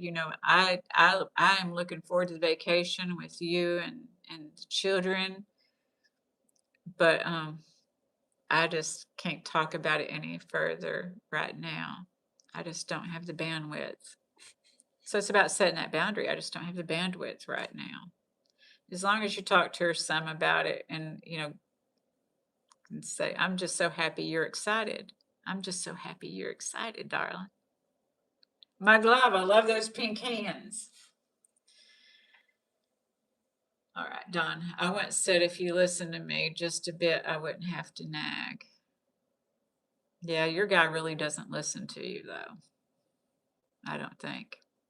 Link. But yes, to say nagging carries a negative energy to a group of women, we could see the expression after hearing she nags. I know, I know. But I do love that people do reach out for help here too. So it's about finding that harmony here in the group and everything. And yes, some people won't like some of the comments, but everybody's staying on a level too of love. Because the bottom line is love, y'all, right? That's what he loves her. That's why he wants to know these things. And we all, everybody's trying to help him. Good to see Mark making the effort to try to understand his wife and seek help. Excellent advice, as Stacy in chat. Yes. Yeah. I love to see people love and trying to work on things. It's just too easy to walk away, right? And sometimes you do have to walk away. And so it is good. Thank you, Rodolfo. I appreciate that. They're like my good and plenty candies here. They're the pink part of the good and plenties, I think. But yes, thank you. And I do my nails myself. We talked about gratitude. There's the Grinch. We talked about gratitude this morning. Thank you, Rodolfo. And that's one of the things I'm grateful for is a lot of people do need to go and get their nails done for their self-care. But for me, I do my own nails and save myself the money because I can do my nails right now. I can, and I need to take that time to do my nails and not touch anything. That's self-care too. So it's all in our perspectives and perception, so yes. Yes, Don, your situation is Mugglove. Currently, my effort is to improve my coins. Good deal, Mugglove. That's pretty safe right there. Thank you, Angela. All right. Yes, I've got some creativity going on in that class. I'm also going to take this class that y'all did onto Udemy and sell it there, but I've got a person in this class right now. So good luck, Mark. Men are from Mars, women are from Venus, dwells brother, but we need each other, beloved, in harmony. I agree. We do need harmony. And I think he agrees with the harmony too. John London, maybe feeling excited for how the wife and kids feel will help the vacation. Yeah, he does. He does, y'all. All right. So sometimes refusing help is not strength, y'all. Sometimes no, I got it. I got it. I'm sure you do got it, but do you need to have it? Because you're also taken away from somebody else. So we're about to get into that part. Okay. So sometimes refusing help is not strength. Sometimes it's fear. Sometimes it's conditioning. Sometimes it's our attempt to earn love, approval, importance, or self-esteem. All right. Well, thank you, my glove. I appreciate that. So, healthy self-esteem does not come from proving our worth through exhaustion. It comes from knowing we are worthy even when we rest, receive, ask for help, or say no. You're still worthy when you do all those things. It's just you didn't know how, and you have to learn to do it with yourself to feel comfortable. To tell yourself, I am good enough. I am worthy. I am divine. D is our word for this week. Our letter, I mean. So expanded, we're going to talk about some expanded thoughts, okay? Link. So a request here, can we see you and your husband do a live together, please? That would be nice. I don't have a husband, Link. So we're going to talk about some expanded points. I don't have a husband. I'm happily not married. So one thing we hear all the time is, Angela, do you reject help to feel important, Stacy? I used to feel like I needed to do everything, or I would fear being inadequate. That was one of my fears when I was younger. No, I let people, there's ways that I learned to ask for help. First off, I learned to ask for help when I got help with my addiction, because I stayed locked in a prison with my addiction. I'm going to have 29 years clean and sober next month, but I was in locked in.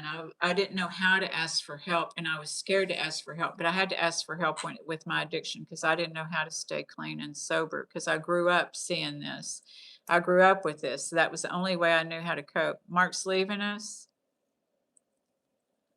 Oh, Mark, well, I hope you'll come back. Did you subscribe? Because I enjoyed talking with you. And, have a great vacation and good luck, okay?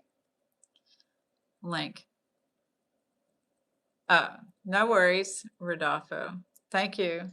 Self-esteem, self-love, loving ourselves is important. Love others, our neighbors as we love ourselves. Exactly. It's soon 3 a.m. Okay, good, good. I'll be back on here Wednesday morning and Friday night. So I look forward to seeing you again, okay? Yes. John London says, best of luck. Get you some blessed and regenerated rest. So, I forgot what I was saying. This is why I have notes, because I look at the comments and sometimes I forget. So one thing we hear all the time, be careful of being the giver because there's plenty of takers. This could have been something that you heard growing up and that you took on yourself. I know that I heard it growing up. Being careful because there's plenty of takers out there, but have we learned to ask for help? What I was saying, I remember now. What I was saying was that when I was the office manager, they sent me to a class where I learned how to find out what people did good in the office, different people, the good things that they did. So then I could learn to delegate and say to them, hey, I like the way that you do this. Would you mind doing this for me? And you know what? They felt really good and they felt really happy that I asked them to do that. My globe 636, you're an hour behind me. So they felt really good that I asked them to do something, because people don't mind helping. See, a lot of people get these mindsets. People are bad. And I know that I used to think, Angela, that people were bad, based on the fears of my parents and things growing up. Thank you, my glove. I appreciate you. So I used to have so many fears that I didn't even acknowledge, and so learning to compliment people and to ask for help, to say, hey, you're really good at this. Like spreadsheets and these things, that's not my strong suit. When somebody's good at doing, you still think people are bad? I understand. I used to think people were bad too. And I didn't even know I thought people were bad. I went to a Unity Church of Fort Worth and we like to deal with the conscious and the subconscious type things. And so we took this test and it said that I was bad based on that. Not I was bad. That I thought people were bad based on the answer. So that gave me a context of realization of what I needed to work on because it was something that was fed to me. It wasn't something that I knew because we don't know that because there are good people and there's people who would be considered bad, but there's hurt people and there's healing people. Because a lot of people have had something bad happen in their life. I think that it was because the negativity that sometimes, and I know you experienced it. Did you experience thinking people were bad, Angela? I don't think that you experienced that, but I know that you experienced negativity in the family from what I understand, from the narcissist and codependence, the expectations of bad. So that's one of the fears is bad, right? In religion, you fear being bad. At home, we fear being bad. So that gets so much of our energy, of our attention and energy that's the fear is bad. So we're just focused on bad. Everything's bad. The people are bad. This is bad. That's bad. So there we grow. Does that resonate or make sense, y'all? Because it's like if you grow up in where there's a lot of negativity and a lot of fear, then that fear is bad. And so we perceive everything as bad. So while there can be truth, you got to be careful being the giver because there's plenty of takers out there. There can be truth in it, but we also need to be careful not to turn statements like that into passive aggressive blanket judgments about people. Thank you, Rodolfo. I appreciate that. And does it, I hope that helps you too, because it sounds like you got much of that imprint too with the negativity and all of that. So thank you. Don Woodland, my micromanagers are the worst, but the way you were to your staff was better, and the more you get from them on point. Yeah, it helped me to learn that. It helped me to learn that. Angela, absolutely. Narcissists and codependents think that they are good in what they, and that they want to be the only influence at home. I learned that I couldn't trust strangers, right? Exactly. Yeah. So yeah, we have to break that. You had to, it sounds like you had to work on that too, breaking that pattern. It was a pattern imprinted on us. So I think some people are just ignorant. They very emotionally stunted sometimes, not necessarily bad, even though I've experienced bad and evil things, but rotten apples exist too, I guess. Yes. Hopefully they can change. I was probably a rotten apple one day. This is why I tell us to go from discernment instead of judgment, because I was probably a rotten apple to somebody someday. I used to smoke cigarettes and throw them down on the ground. And now when I think about how I did that, I'm not real proud of that. You know, I wish I wouldn't have done that, but I didn't know any better at the time. So, yeah. Link. Well, the news media promotes a lot of negative, bad 24/7 on telling us things. Any thoughts on this? Yeah, try to not watch too much of the news media. I only watch the comedy parts because I do want to know things, and most of the things I know about what's going on in the news is from the comedians. So I do not micromanage people, Angela. I used to in my codependency because I would be trying to focus on what they were doing. And I was taught that was a learned behavior to me is to focus on other people and not myself. And I had to learn to focus on myself. I had a desire within me to focus on myself, but I didn't for a long time. And I would be like, if I was in an intimate relationship, like Mark was talking about earlier, that's why I wasn't sure where it was going because I used to nag too. And really, I would be micromanaging, you know, and to a sense, because I'd be more focused on what they were doing than what I was doing. Codependents and narcissists both do that because the codependent is trying to take care of the narcissist. The narcissist is happy to let them for a while, but then the narcissist will, you know, so yeah, it's just weird. That's dysfunction, toxicity, and I used to do it, but no. I'm self-employed, so I guess I would be micromanaging myself, but it's a different thing. I don't even think I micromanage myself. But you know, no, I don't micromanage anybody. Maybe Grinch, but not even Grinch. Grinch micromanages me. Lewis, a lot of rotten, no sweat apples cause pollution. Sad pray the apple tree to be a better day. Yeah. John London, like bad apples, they were once apples, and then we cut off the bad, rotten bits to the good apple with a bit of work. Absolutely. Thank you. That's a good way of seeing it, John. Yeah, Luis, my glove.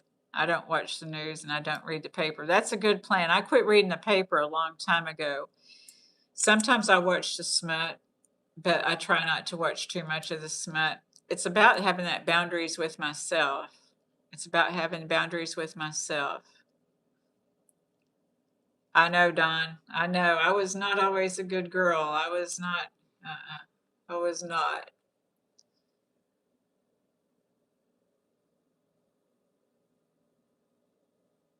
Well, apple pie is good, isn't it, Louis? Angela, codependents focus on other people to avoid thinking about their own flaws. I think that it's not for me. I think it was more so trying to be the people pleaser, not really think so much of my own flaws, but I wanted to be accepted. But the problem was that I needed to learn to accept myself.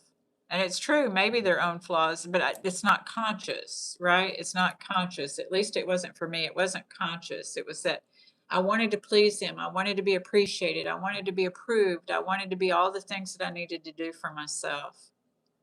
And I knew this on a level, on my soul level, but I didn't know how to get there. So I had to have a coach and I had to go to CODA and spend years doing it and then helping other people do it. My glove, do you and Grinch listen to each other? Yes, we do, because I can be in the back of the house and I'll be all Grinch, and Grinch will chirp up, and yeah, Monjuro journey. I let my husband tell me the news that I need to know because I don't like the negativity either, right? Don, put one bad apple in a full box of good ones and they can turn the rest eventually. That's true. So true. My glove, slight correction. I read the comics in the sports section, and that's only if there's freebie paper laying around. Well, that's good, though. Comics are good. Comics are good. So I'm about to get to the juicy bits here. Walter Cronkite made a speech some years back questioning the direction of the news media. That was on his way out of that profession. After he retired, I stopped viewing the news as much because you really have to, you really have to set boundaries with yourself with the news and that kind of thing, because it can really disrupt your nervous system. John London, the apple metaphor has become deep. Sometimes the brown banana tastes sweet. I think smut is a bit like that too. Too much is not healthy. Absolutely. That's what I always say. It's good until it's not, and it's bad until it's not. Because then when those things rot and go to the ground, it fertilizes the ground, right? So the news really should go back to being unbiased, right? But who knows what unbiased is anymore, because you got two sides. And that's why I love this channel, and I love y'all being here on this channel, because we are able to, get in here and just, this is such a loving community. And I really appreciate you all for being here, because I know you could be somewhere else. Are you leaving us, my glove? It's only 6:30.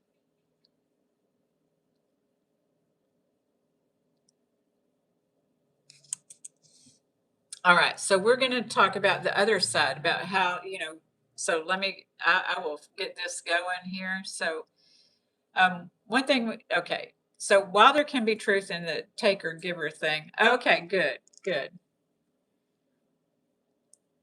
Not to turn that into passive aggressive blanket statements about people, using our minds. That's why I'm a mindset coach, is I had to learn how to think in a different way. So somebody had to help teach me that way, and that's what I try to help other people do, is to be in discernment, because I didn't learn discernment.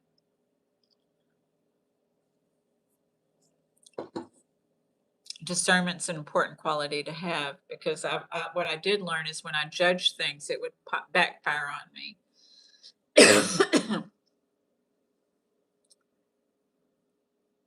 Thank you, Link. I appreciate that. And I hope y'all will subscribe too if I attract newbies, because I want this community to grow, and for people to be able to experience the discernment, the love, and just learn that we can set boundaries, that we can feel appreciated. Hello, Chanakya 7. It's good to see you. So, sometimes people are not taking advantage of us. Sometimes, what happened here? Sometimes people are not taking advantage of us. Sometimes we never communicated our needs. I've been talking a long time though, so I got to get this done and breathe, because I need to plug my phone in too. Getting coughed up here. So, sometimes people are not taking advantage of us. Thank you, Chanakya 7. I will talk to you tomorrow. I sent you an email. So sometimes we never communicated our needs. I did. I had some. Thank you, Don. Sometimes we never allowed people to give to us. We didn't learn how, maybe. Sometimes we're overgiven without boundaries and secretly expecting people to notice, rescue us, appreciate us, or read our minds. Too bad Mark had to leave. Or read our minds. Hello, Rebecca.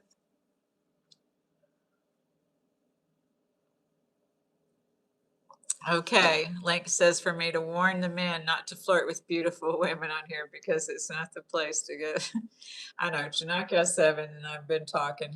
Chanakya 7 and I are going to do a live short, like on, not a short, but we're going to do a live on Thursdays. So that's what we're talking about. We got a surprise for y'all.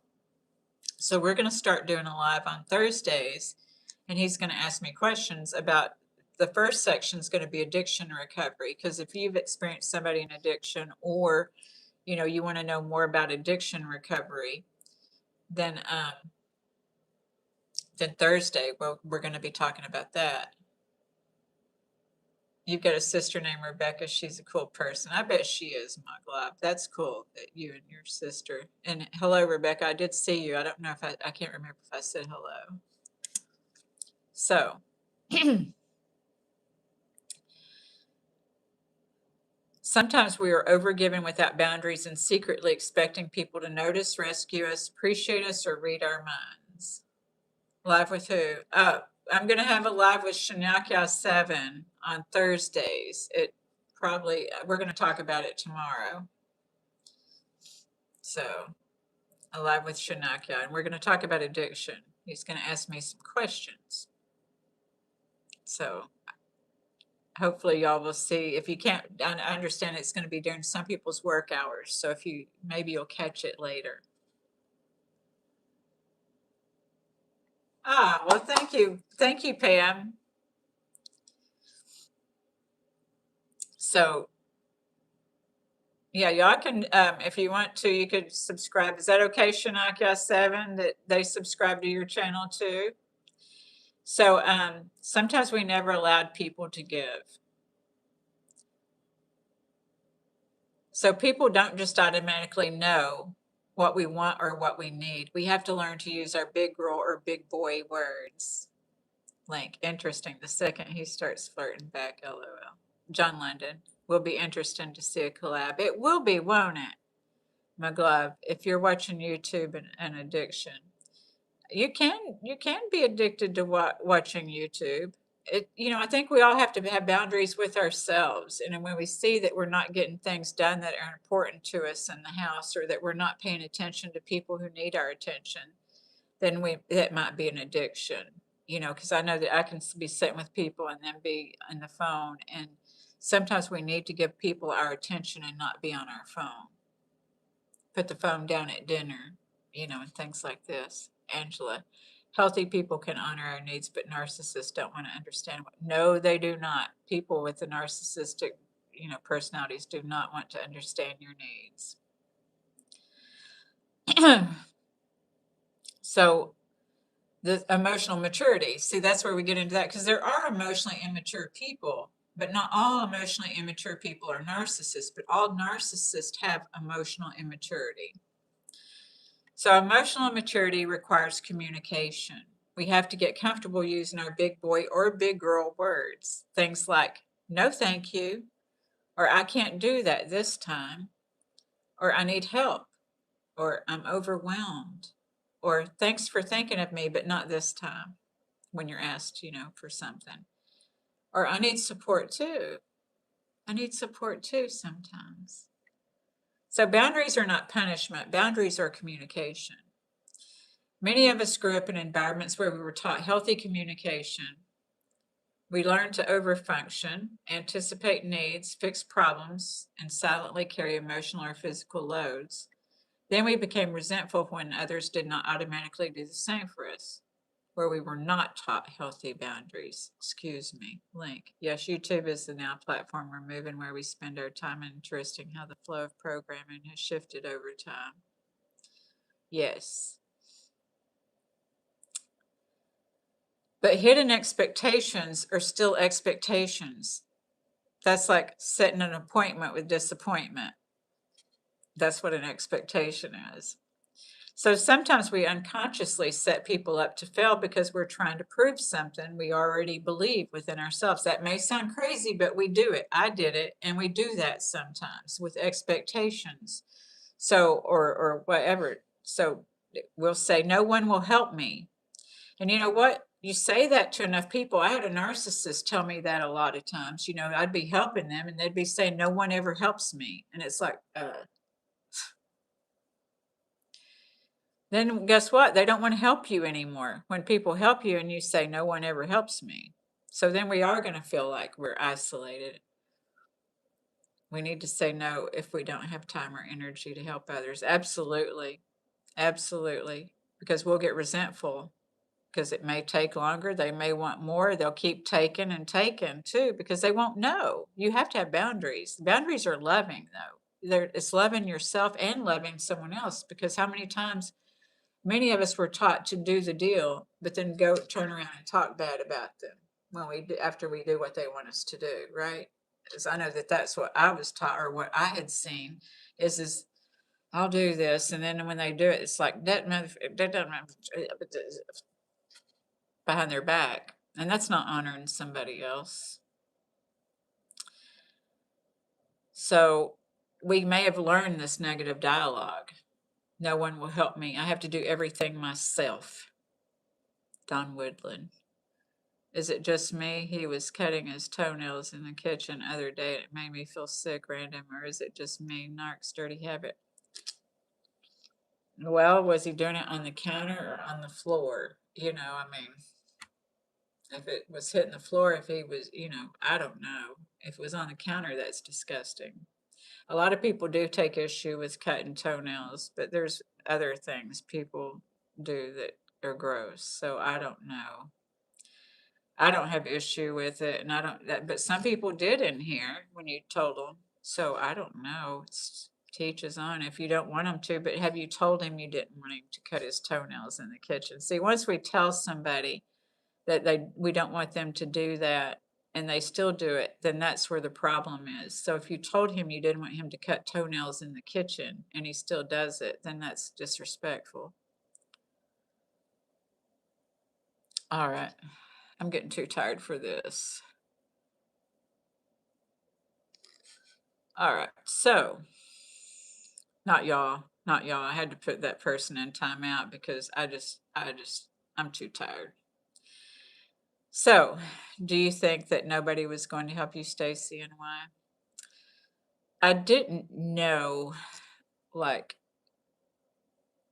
I didn't know.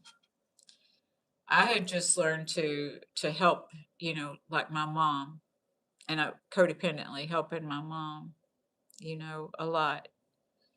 Trying to help her to keep from having troubles with my dad or even getting in trouble with my dad with her. It was just weird, you know?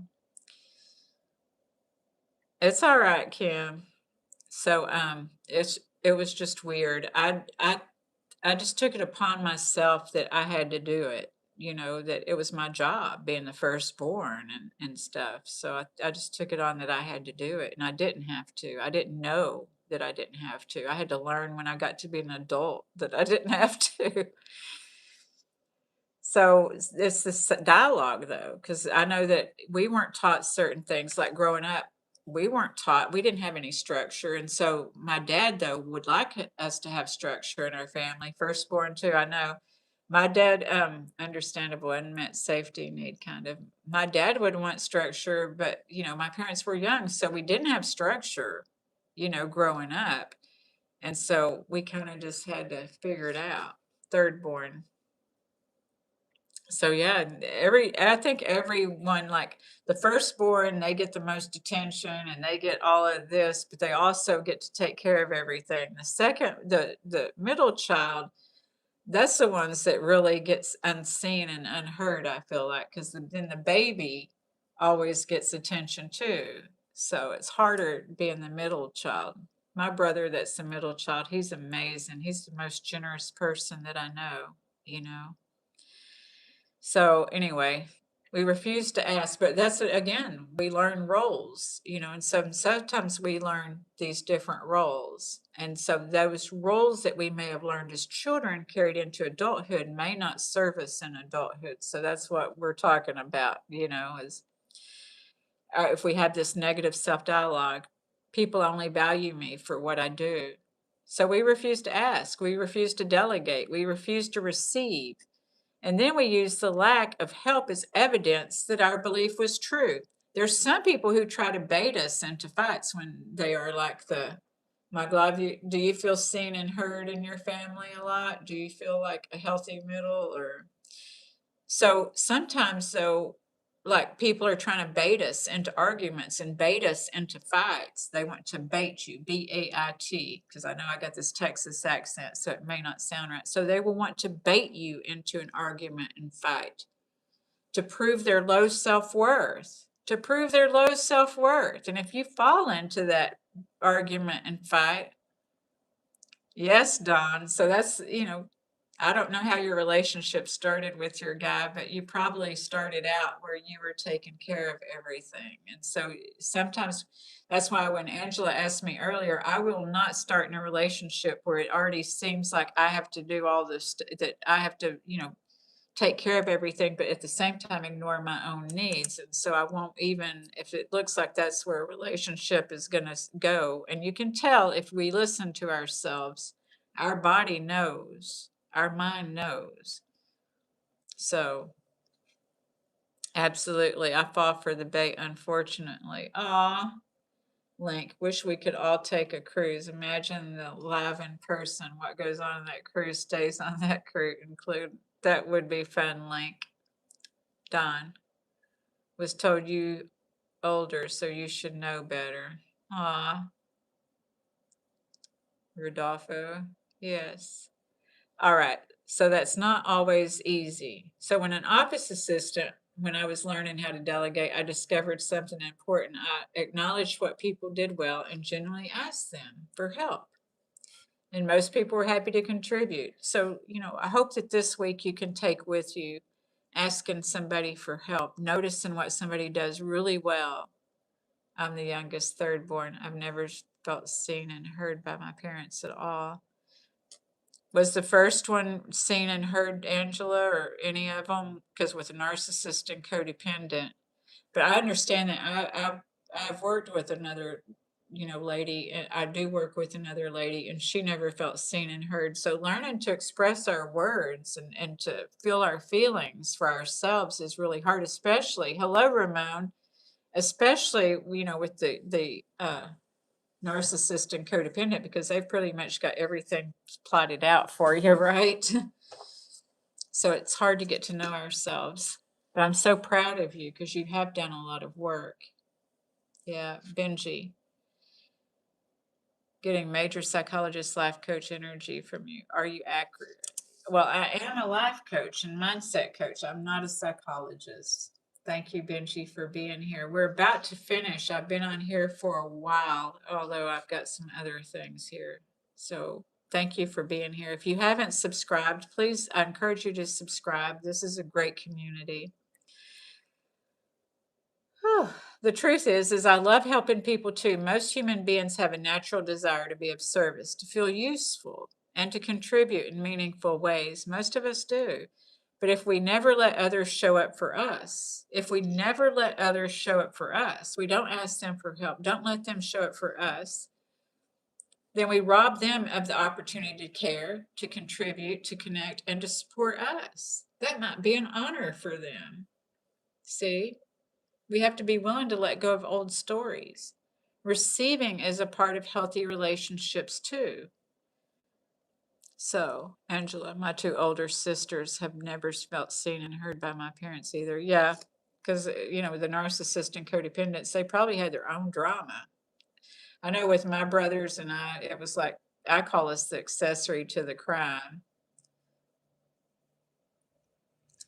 My glove, 7 joined. All right, thank you, my glove. I appreciate that. 7 joined the Stacy Ganger team. John London. Yep, I'm ready for bed. Thanks for the live, Stacy. Thank you, John. I'm glad you were here, and I will tell Robbie that you were here. I hope we get to see you Wednesday at 9 a.m. Central Standard Time. But if not, I understand. So, and then I'll be back Friday night. But hope we get to see you more. We missed you. Link, your accent is very charming. Texas, home of Big Tex. Yes, I'm from Fort Worth, Texas, Link. Thank you very much. Don, I haven't been perfect, but I let my heart rule my head. Yeah, we gotta let our heart and our head connect with each other for harmony. My glove, nearly bedtime for you. I know, my glove, it's nearly bedtime for me too, and I've got a meditation here shortly. So here we go. Here we grow. We're getting to the bottom of this, getting to the bottom of it. So most overfunction is not really about being so capable. It's usually about fear. Many of us learned early in life that being responsible, helpful, productive, useful, or needed felt safer than simply being ourselves. Underneath overfunctioning are often deep fears we may not even realize driving us. The fear of being rejected, the fear of disappointing people, the fear of being selfish, the fear of not mattering, the fear of being abandoned, the fear of being criticized, the fear of not being enough, the fear of losing, the fear of we stop doing, giving, fixing, or performing, we will lose our value. Thank you, John London. You get some blessed and regenerated rest. Thank you. Thank you, Angela. I appreciate that. Thank you. Yes, it's very hot in Fort Worth and Bedford, Texas, but I'm sitting near Cancun right now and it's very hot here too.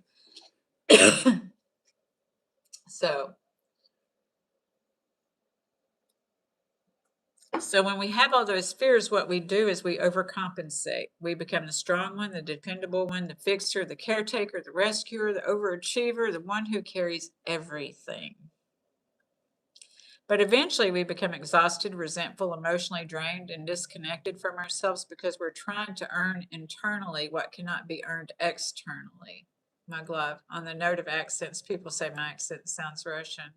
Being a white guy from Arkansas, that particular accent would make sense. You said you're from Arkansas, my glove?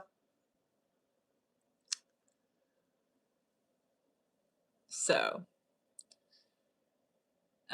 what if the healing is not becoming, what if the healing is not becoming less caring, but becoming less afraid? What if healing's about becoming less afraid? Because every fear underneath overfunctioning has an empowered truth on the other side.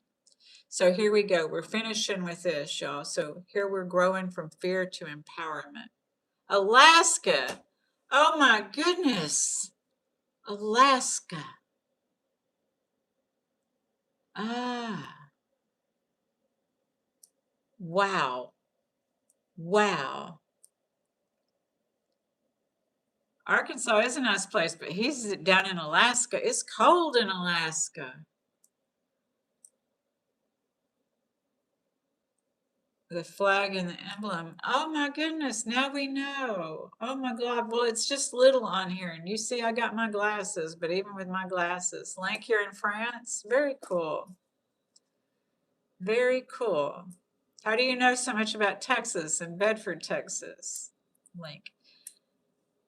Oh, my glove. I didn't realize that Alaska was like, you're an hour. Yeah. All right. Alaska is cold. I know. How can he survive there? I hear it's so beautiful, but it is cold. Okay, so here's where we're going to distinct between fear and empowerment. Okay, so fear says if I say no, people won't love me. And empowerment says the people meant for me will respect my boundaries. Fear says I have to do everything myself. Empowerment says healthy people want reciprocity, teamwork, and connection. Fear says if I stop overperforming, I will not matter. And then empowerment says my worth is not tied to productivity. Fear says I must become irreplaceable to feel secure. Empowerment says I do not have to earn belonging by exhausting myself. Fear says, if I ask for help, I'll look weak. Empowerment says, receiving support is part of being human. Fear says, if I disappoint people, I will lose love. And empowerment says, disappointment is not abandonment. Fear says, I need to prove I'm good enough. And empowerment says, I was already enough before I started proving. Like, I'll never tell. Okay. My glove, surviving there is easy, but we live in houses. I know, but still, when you go outside, but I hear it's beautiful there. Hello, Alave23 from the UK. It's good to meet you. Thank you for being here. Link. Listening to this puts me in the mind of Anne the Green Gables, of the Green Gables. She was a force of nature, and Gilbert Blythe. Oh, well, thank you. So fear says, I have to anticipate everyone's needs. And empowerment says, adults are responsible for communicating their own needs. Fear says, no one will help me. And empowerment says, I can allow people the opportunity to show up for me. Fear says, I cannot rest because everything will fall apart. That's right, Angela. Thank you. I will pin that. How about that?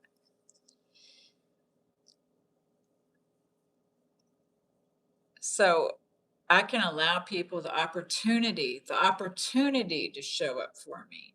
Fear says, I cannot rest because everything will fall apart. And empowerment says, rest is not laziness, rest is necessary. Oh, that's cool. I need to watch it. Let me write that down too. Anne of Avonlea.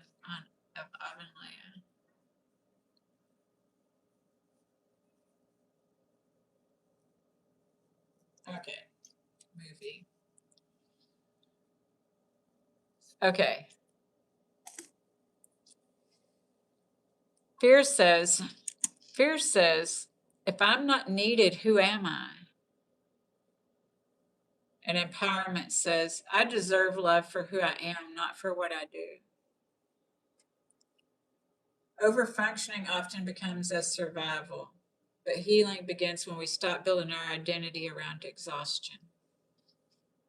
Real empowerment is learning that we can help without rescuing, we can care without self-abandoning, that we can say no without guilt, and that we can receive without shame. We can rest without losing our worth. And maybe most importantly, we can stop proving and start living. So we're about to breathe. And with an E is a great watch also. Okay, let me write that down too.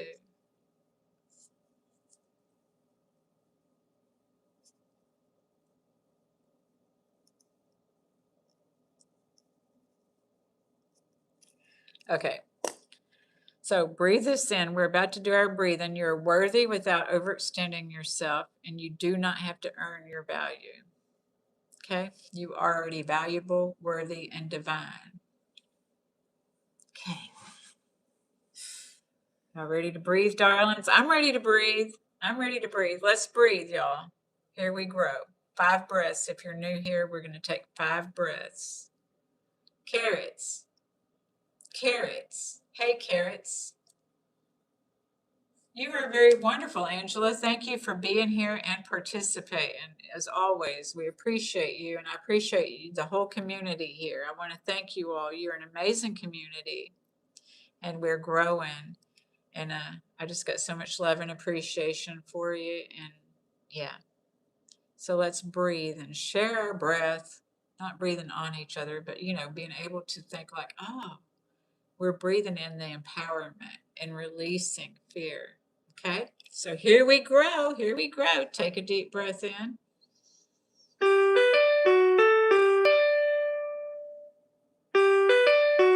Hold it.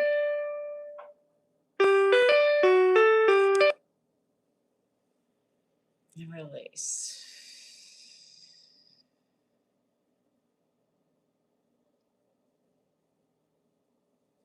Breathe in.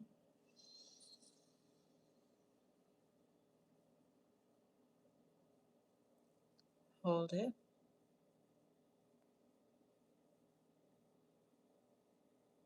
And release. Being gentle with yourself. Breathe.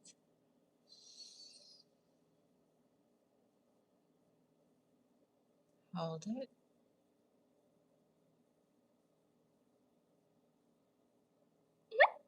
And release.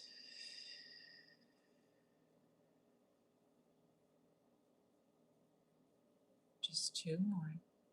Breathe in.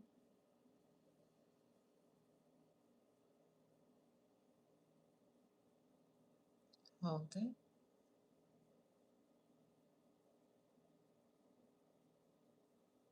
Release.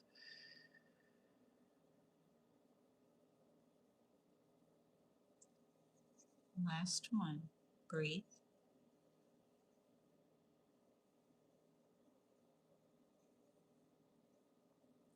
Hold it.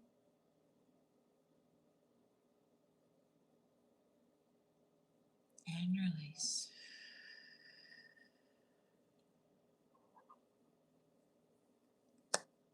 Yes, breathe in, Rodolfo. This community is amazing, Angela. Thank you so much for being a part of this community. Thank you all for being a part of this community. I hope you all get some blessed and regenerated rest this evening. Is McGlob still here? Get you some blessed and regenerated rest. And I look forward to seeing y'all Wednesday. I'll be back on here at 9 a.m. Central Standard. If I miss you then, I'll be back Thursday, like I said, to do this with Chanyakia 7. I love you too, darling. I will see you tomorrow. Thank you so much for moderating. I appreciate you. All right. And I'll see y'all Friday night. Friday then. All right. You feel like you can sleep now, McGlove? Did you breathe with us? All right, y'all. Well, y'all take care and have a good night. Thank you so much for being here. I appreciate you. Good night.